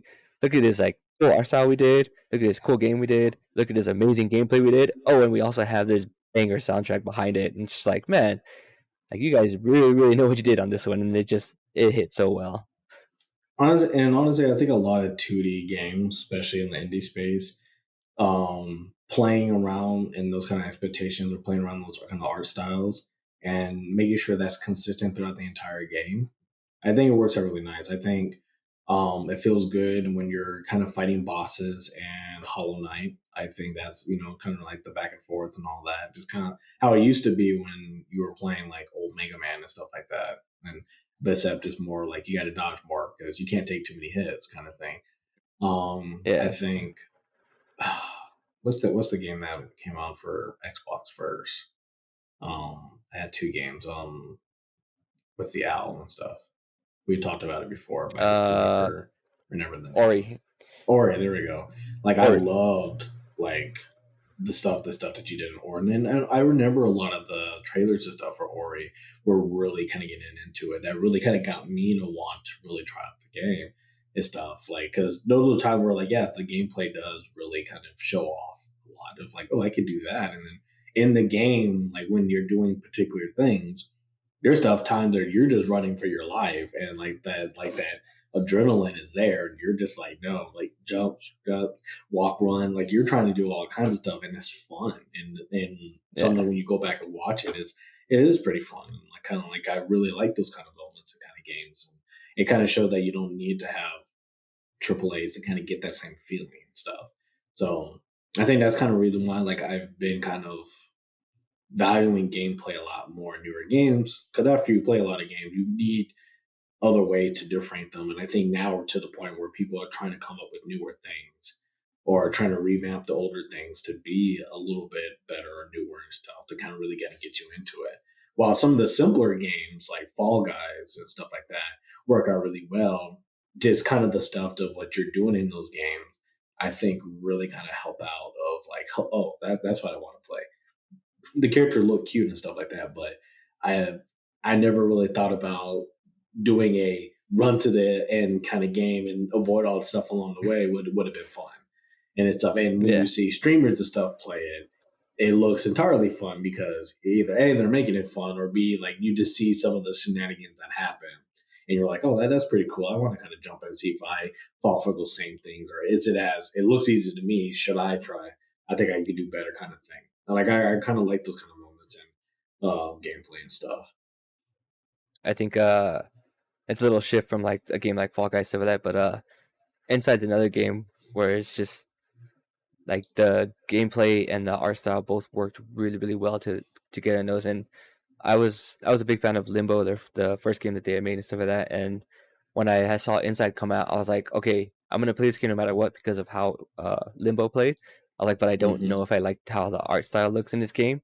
So this might be just like a mainly for the gameplay type of game that I'm gonna play here. And then as you play the game and as you go progress through the story and stuff like that, like it just man, they just work so well together and stuff like that. Like like the scenarios you have of how they use like the 2D kind of 3D aspect because it's 2D the entire time, but you have scenarios where like things happen in the back. Like at one point, you're trying to get over a fence and stuff, and like they unleash the dogs, and you see them come from the back end, and then it wraps around the screen where you don't see it, but then they come to where you are and stuff like that. But the way they use that art style and that 2D 3D motion and stuff like that, just it looks so good, and then it makes you get like so much anxiety and stuff like that, and you're like, oh, I got to do this, I got to do this, and it the game would mess with me in a sense where like I would forget that it's 2D and I would think it was 3D, and so I would make a move that I knew I couldn't do, but like my brain just kind of shifts like, hey, wait a minute, and I'm like, oh wait, no, that's like the art style that they put into it, and it's getting me, and they kind of do that on purpose to make it a little bit more harder than it should be, and then like you can play through the whole game, and the ending is just like so weird and crazy and like exhilarating. You're like, all right, like that was a whole experience, but at the Mhm. same time, like you're like it was also just so beautiful, and it's so beautiful for a game that has a very bland color palette overall. It's lots of darks, lots of grays, browns, stuff like that, with smidge bits of like color here and there and stuff like that. But it just they just look so well, and it played so well together.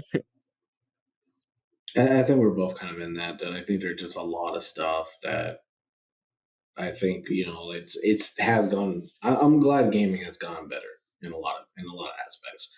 I'm glad that gaming can still change my perspective on stuff that I used to like have a really strong perspective for. Because like I said, like graphics were really everything to me. Like when I looked at the next Final Fantasy game, I was suspecting like cutscenes. I was expecting like movies to be played. And I think I was all the way like that to like Final Fantasy 13, where like a lot of it changed when you got into Final Fantasy 13. Like 12, I was Yeah. already kind of on the fence about because I really didn't like how battling in 12 was, but then like the linear corridors and stuff of 13, I was like, I thought I wouldn't have minded too much, but then it's like when it's on repeat, you mind it a lot because you do miss the exploration, you do miss finding and searching for things and stuff like that. Like you do miss a lot of that stuff. And now it's just kind of like a lot of those gameplay things really make a change. Like I really liked Horizon because I do like the little guy versus big guy kind of motions of like I'm here with a bow and arrow and stuff. And I'm gonna make this work somehow.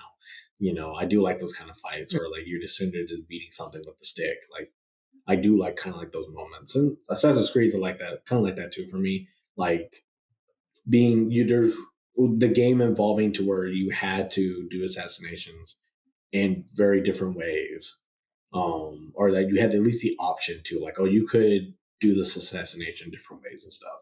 We kind of got to that point was a really good thing that I liked because it's like, you know what, I kind of just want to go up there and just slap that guy upside the head, but I'll at least try it this way. I'll at least try the like see when we blend in. Let me see if I can get the things.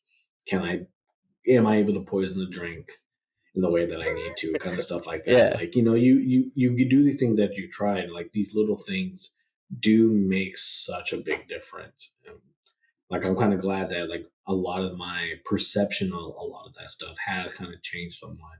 And I feel like I play different games because of it. I felt like I've also stopped playing other games because of it, because I think now that we're older, the long RPGs and stuff are really kind of hard to get into. And I think with the next Assassin's Creed, I think there's rumors about it only being the main story 15 to 20 hours to kind of beat it, versus like how Wow. Valhalla has a lot of content that's probably going to be a lot to kind of smooth through.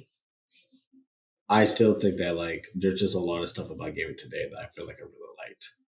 That I feel like I've been able to really experience a lot of stuff to have informed different opinions. You know what's one game that actually caught me off guard because I thought I wasn't gonna think it looked good, but I played it a few times with friends and stuff like that, and then after playing it a few times, like I realized I actually really like the way it looked. Is Sea of Thieves. Oh, you know what? I will say that the CODs actually looks pretty decent. Yeah, Like, like at first when I saw it, I was like, okay, like that looks like fun to play, but I don't know if how. I mean, if it's gonna catch me the way it looks, some of that it might bother me.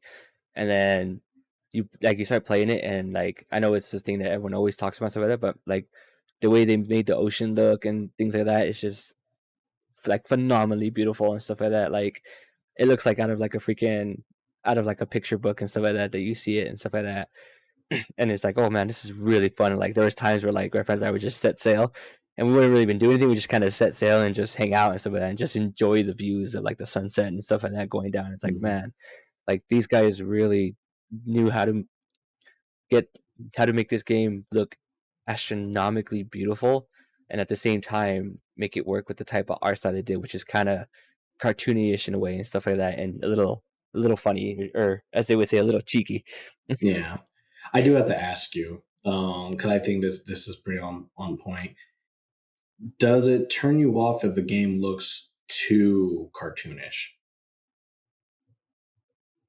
It can, and I'm trying to think of one off the top of my head that I've seen before, and I'm like, ooh, no.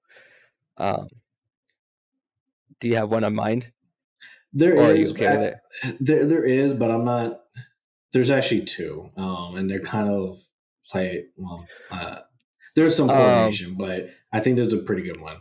I know one for me. I sorry. Um, Go for one it. for me was the guy who originally made Mega Man, and he came out with his other game that was Mighty Number crowdfunded, Nine, Mighty Number Nine. Like not Mighty Number. I thought I was gonna love that game, and Oh God, it did not like it did not look good to me at all the entire time it I did was not. playing It it. did not deliver. It did No, not. That was such a sad because I didn't think. I think people didn't think it was going to be 3D, and I think when something has a really good 2D following and stuff, and you don't do, and that's kind of where like cell shading fixes more things than anything. Like if they would have kind of went with that route, it probably would have done better. But I think there was more just wrong with the game that people were like, you can't be the original Mega Man person. This doesn't feel anything like a spiritual successor kind of thing. And yeah, I think it really hurts in those kind of games. Um, the fighting game, the platformer game from Nickelodeon. Um, the fighting one. yeah, the platformer game that just recently came out with last year.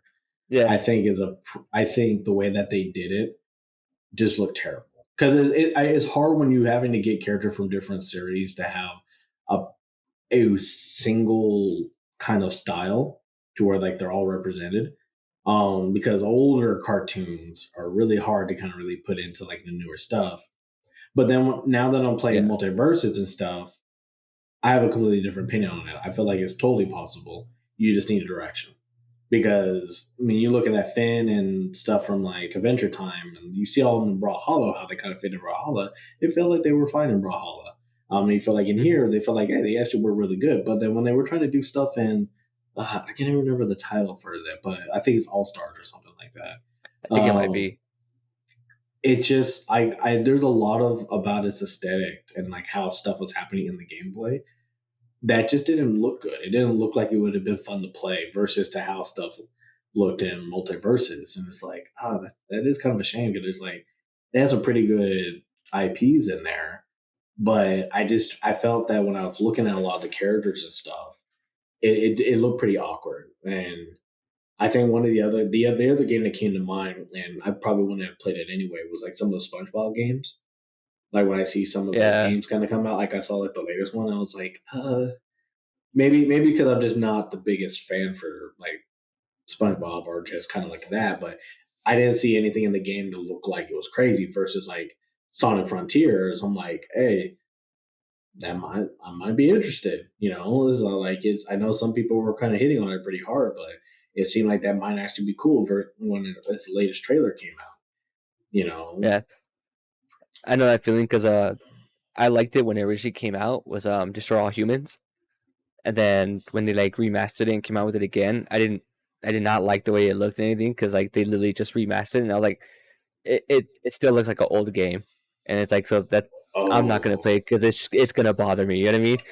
you Like, want to talk about bother the old Grand Theft Auto games when they try to bring those back into oh, new light. that Those was bad. those hit terribly, and it was like, and then you're just watching people like just like the glitches and stuff that happen in it, and it's like you should have just remade everything. Yeah, Like you can't port a game like that and then try to that's when throwing a new shader on something does not fix it. It's like it's two generational differences to have it be like, oh, we'll just move it up here and it'd be fine. Like it's just it's sad. Like I felt like the Last of Us, the remake that they just put out. Now it's like a part one Yeah, remake they just put out. I thought it was like, oh, I think that's a big jump. I don't agree that's a $70, $80 jump for it. yeah, But I felt like that was at least something better. Like you're like, okay, we're trying to make it more closer to the style of the second game because we do realize the first game and second game are vastly different generational yeah. stuff. But it's not so far apart that it's impossible. But like what they were trying to do with the Grand Theft Auto like the remakes, it was just like you could, this was a sin on every word of it. This was a sin. Like this was not good. It's like it's sometimes you just feel like it's hard when stuff. You feel like did this really get greenlit or was this somebody's like it's coming out regardless kind of thing. Yeah. And this is like when you saw like a lot of like the results for it, it was hard. It was hard, but it doesn't look as cartoonish, but it might as well have been. At least that would have been a nice direction for it to go because whatever it was, oh, that was harsh. I'm gonna have to throw it in here. It's kind of I don't know if it's a little of a cop out, but it's definitely a thing where like and this isn't Cop in out a all the good way. way. No, Cuphead is just a fantastic, beautifully game. That game is just gorgeous. Which one? Cuphead. Cuphead? Yeah, but that's a really good style in general, and I think that's when like being able to play that style in the game is another thing of like that really sold it. Being able to have like this kind of gameplay and stuff and how the bosses change in their different stages and how like stuff just went different after you're playing it. It was really great. Like I think Cuphead is just one of those games that got a style, you stick with it, it pays off 100%. And yeah, it was really good. I don't think that's a cop out. I think that's an example of like Okay. while it's like yeah we haven't really seen like 30s cartoon animation for a very long time and so it's nice when something like that comes back it shows itself off just kind of like how sometimes 90s anime still kind of looks pretty good today. Yep. It's just one of those things where it's like as long as you understand what it is and you stick to it it really works out because they could have easily still messed that game up. Yeah. Like yeah, if a lot of the characters just didn't move the same way you expected them to move in that kind of art style, or if, they put more humanoid things in there that just didn't really jive with it and stuff. Like there's so many ways that they could have messed that game up. And they didn't. I felt like it worked out pretty well, personally. I'm Yep. not a fan of the show. Like I tried to watch the Netflix series and I saw one episode and I kind of just said, I mean, that's probably not for me, but I had no problem with the game. I didn't watch the show because I got a review from my son who's like a huge Cuphead fan, and then he watched the show on his own, and like he was like, "Yeah, I didn't even finish it," and I was like, "Ooh, that's Yeah. it's pretty bad." It's not what you expected it to be. It really isn't. Like the first episode, you're just kind of like, that had nothing to do with the show. It had nothing to do with the game. Like it's not even the same story. It's like trying to be old style cartoonish, and then the concept of like how the characters are and stuff. Because you don't really have a concept of how Cuphead and his brother are. Like you don't really Right. know like how they are because you don't really get into that within the gameplay itself. So what it's like actually put in front of you is kind of like one of those never meet your heroes kind of moment. Like it's kind of like yeah, you just it's like wow, I can see why some games just have silent protagonists. So you really just don't you want some people to open their mouth. It's like Jesus Christ, like no, like and it was really just because they wanted to have it apply to kids. Like they wanted kids to be kind of really jump into it, and it's silly, it's all that other stuff. But it's when it dives too far that way, it's hard. Like I can't recommend the Netflix series. Yeah. But I hope Edge Runner is just good though. I do hope so, but Netflix has not been having a good year in a lot of stuff. Like after Arcane, a lot of stuff has not kind of really gone to that level, Arcane is so unfortunately. good though. Arcade was way too good. It had Yeah, no business being that good. I hate that Tencent and like that whole stuff that Riot does outside of League of Legends. It's just so good. It's like there's so much good things happening over there. That's like I can't wait a for lot of that the fighting products that game. brought up. I can't either. Like when I saw the gameplay of that for both like Yeah. the first part and the second part, it looks Yep. insanely good. You're like, oh, what? People are gonna have fun with this game.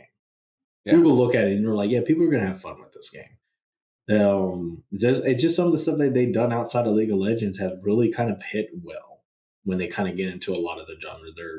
They have games that are like rating number one on the charts that people are always playing. They're starting new channels and Twitch streams on. Like everybody's always trying something that they put out, and I think it works out well when the quality's there. Like it just Yep. works out really well. It's just, and unfortunately, yeah, like everybody wants Arcane too, but that's not probably not gonna come out to like 2024, 2025. Yeah. I think they've already kind of come out to be like, don't expect us to be like other people and then have that big turnaround. No, it's not going to come out for a while. Which is the smart thing to do because they hit it so well. They need to make sure they take their time with it.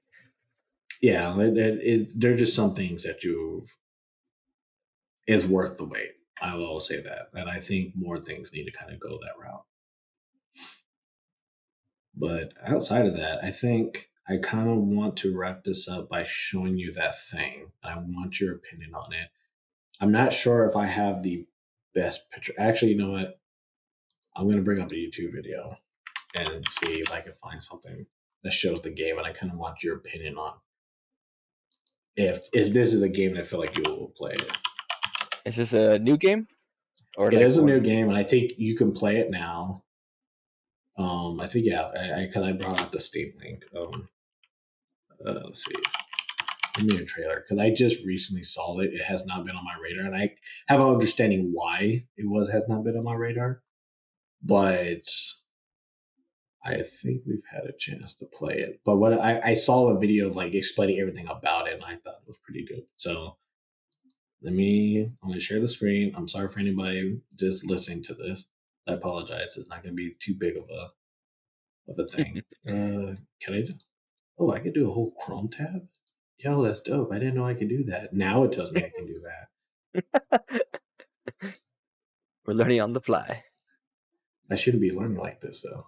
But whatever, right? And I think the audio's error. Let me know. Actually, just tell me if you hear the audio. Yeah, I hear it. Okay. It's a little loud. Yes, it is. How about let's do that? That's better.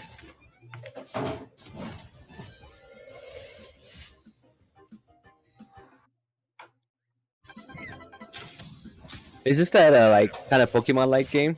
Yeah. Okay.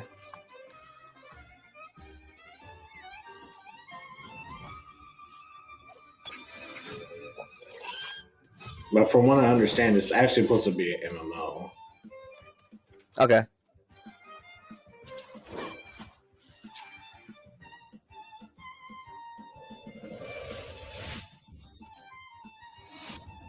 That's right. It was an early access, right?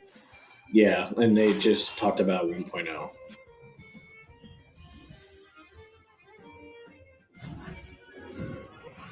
Hmm.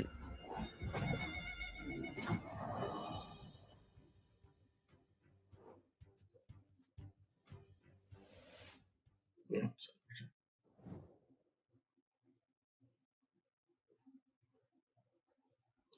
So I just kind of want to bring that out because I didn't really know anything about this game, to be quite honest, because there's always somebody talking about like a Pokemon clone and all that, and we kind of hear that Right. a lot. But this was one of those like, yo, like be honest, that's actually pretty good, solid concept. That when like I was going over like what you do in the game is always two v two. Like it's never 1v1 on Pokemon. Okay. It's kind of was made to be where you could play with other people, so you could always have 2v2 people with it. If not, it's always gonna be two your Pokemon, and so a lot of the type advantages and stuff like that. And I say Pokemon, but your Tins or whatever. Um, the type advantages of really important because you're always fighting two different types or something like that. But there was just a lot about it. Like a lot of it, it's just you just hear that it's like, okay, we're gonna take everything that Pokemon has done, steal it, and then we're just try to add some stuff on top of it. But like when I looked at like a lot of the designs of the Temtems, the how the game itself looks, just a lot about it, and you're just kind of like, this is kind of where Pokemon kind of needed to be at in some cases. Yeah, At I least can with see like their that. designs, because I feel like a lot of designs are like these could have been Pokemon. So, Yeah. but I feel like they're different enough to where it looks really good. A lot of stuff that they do is really good. The trout traversing, going to the different areas, felt like it looked really good. I kind of wanted your opinion, kind of now seeing that. Those, like, how does it make you feel after kind of like watching that trailer? It looks interesting. I think I have to play it because it's one of those ones to when I look at it, like I don't know if I dig the art style. Like I dig the little creatures and stuff like that, but like the human aspects and stuff Hmm. like that are the ones that I don't know if I'm fond of. Like I'm on the Steam page of it, looking at like the screenshots right now. Yeah, But I would definitely give it a try. Like because this could be like the thing where I go, hey, like this is better than Pokemon and stuff like that, and this is like what I've been looking for in that type of game and stuff like that. I think it's yeah. the only thing that kind of throws me off is the art style, but it's not a bad art style. You know what I mean? It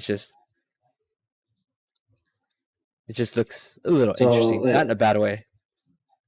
yeah, so we can rate, we can actually rate on the 2 points that we kind of went on to in this video. Like the one, the art, like how does the art kind of help you kind of like really sell? Does it look good as far as that? And then gameplay wise, how does it look good on that? The gameplay looks fun. Like that looks really really fun and stuff like that. I'm into the gameplay and everything like that. And this kind of looks like a game I would want to play on my Switch, but at the same Yeah, time, I'm a little worried to have the if it's gonna have the online basis of it and how that's gonna function. You know what I mean? On the yeah, Switch, so I might just want to stick to PC or my Xbox. But I but it enjoy the looks like a gameplay. game that you would play on the Switch. Yeah, Yeah, and you I can play enjoy it the on the gameplay a Switch. lot, and I think it's just the art side. The only thing that's kind of getting me like it's what makes me stop and me like don't think like that looks interesting. But do I want to buy it right now or do I want to wait till maybe it goes on sale? So do you feel Because I like had good. it's not that expensive though? No, it's Uh, on here. It's I gotta for see Steam. It's figured out. 'Cause I 45. saw collector's edition. I almost bought. Yeah, It's 45 on Steam, I just want to the see because base. there's a collector's edition. I might. Yeah, I might go find out how much the collector's edition is because I'm that Get kind that of little person. statue. That statue looked But really cute. I would, yeah, like the statue looked pretty dope, but I think they were cool with like a Pokemon one that was kind of great for the other ones, and that never comes to the states, which always makes me sad. But I was saying, like, I didn't really know much about this game, and that was just as kind of like a, you know what, the art style really kind of got me. I was actually like, it works out really well, has a really nice kind of aesthetic to it. Um, the cartoonish one and the characters is kind of there. I don't think it kind of kills me out because I think it's customizable character. Yeah, But I do feel like I kind of feel like it's kind of getting into that. So I'll say I might hit it a little bit for that, but I do feel like this was the first time I saw like a Pokemon kind of clone game that I was like kind of really interested in. Like, oh, it'd be nice to try it out. 160 Tims or whatever that you can collect. One version, no, not a double version kind of thing. And so I felt like, oh, hey, this would be good. I kind of wanted to share that with you after now having the conversation, kind of like where did it lean to you? And I guess for you, I think the final question for that, would it the gameplay that would have got you to play it or this art style? it's definitely the gameplay for me. Like even the online aspect looks really really cool and stuff like that. You know what I mean? Yeah. Because like I've always had an So issue with Pokemon's online version and stuff like that. So if I could have a better connection and fun time online, I'm down. good, good. No, I don't know. We might revisit that a little bit later because I think there's some games that be cool if we actually try together just to kind of give an opinion about it. Yeah, I think definitely. that'd be pretty dope. But I think for that, I think we hit time, or we kind of reached the end. I know food's probably being cooked downstairs and stuff like that. It being, of course, if you're seeing this as a recording, we apologize. We couldn't be here on Friday, but it's all good. You know, we said we put out an episode every week, and we're gonna keep doing that. Yes, No sir. matter what, just me and my big sword will be here. Hopefully, I'm probably gonna put this in the background. You probably see it over on the black wall over there. I don't know. That's really I cool. saw this and it was like, yeah, I was all like, dude, it's just so crazy to see this. Like, you did go. You did go to Spirit, the Yeah, ride I we didn't saw, see it right? though. At the one I went to, I didn't see. Yeah, yeah. I told So Laura like I think different Spirit just have different things because our Spirit doesn't have yeah, a lot of game characters added at all. Like, no, but it had a lot like a Batman and stuff. ours had a lot. The one that we went to That's had a lot crazy. of with like a lot more spooky stuff, like scary movie stuff and anything like that. Like you can't see it on my wall and everything, but I have this dope Gotcha. like old school art style, like cat mask, like old vintage looking style and everything. And I was like, because they had a whole Hmm. style of like it was that Frankenstein, the devil, and I forgot who else. But I had the cat and I want to get the devil, and then I want to get like LED lights and put them on the inside of the eyes. They look cool. Nice. I know we're trying to do some now that we have the house for the first year. We're trying to do some stuff outside and stuff. So Laura's been pretty Nice. excited about that. You'll have to send me Yeah. pictures. So hopefully, I will. Yeah. Yeah. If not, then it's definitely gonna be on Facebook. That's just how that works. Whew. But with that, everybody, thank you for watching today's episode. I think this is episode 7. I Seven? think we're at 7 or 6. Yeah. So if it is 7, yeah, no, it definitely is 7. So we do appreciate you for being with us for this long time. If you are new and then you didn't get a chance to see us on any of our other live shows, we will be streaming on both Twitch and on YouTube every Friday at our delivery 8 p.m. Pacific time. There we go. I didn't have to read that at all. It's in my mind. I'm getting it. But if you do have the time, you want to hang out with us and be able to have, kind of conversation with us after kind of our back to forth, we'd love to see you there. And if not, don't forget to comment down below how you felt about today's discussion. Kind of give your opinion. We always like to read the comments and try to respond wherever we can. But until then, my name is DuShaun Williams. This is my co-host, Christopher Makanda. And we really did appreciate you listening to this video, and we will see you next time.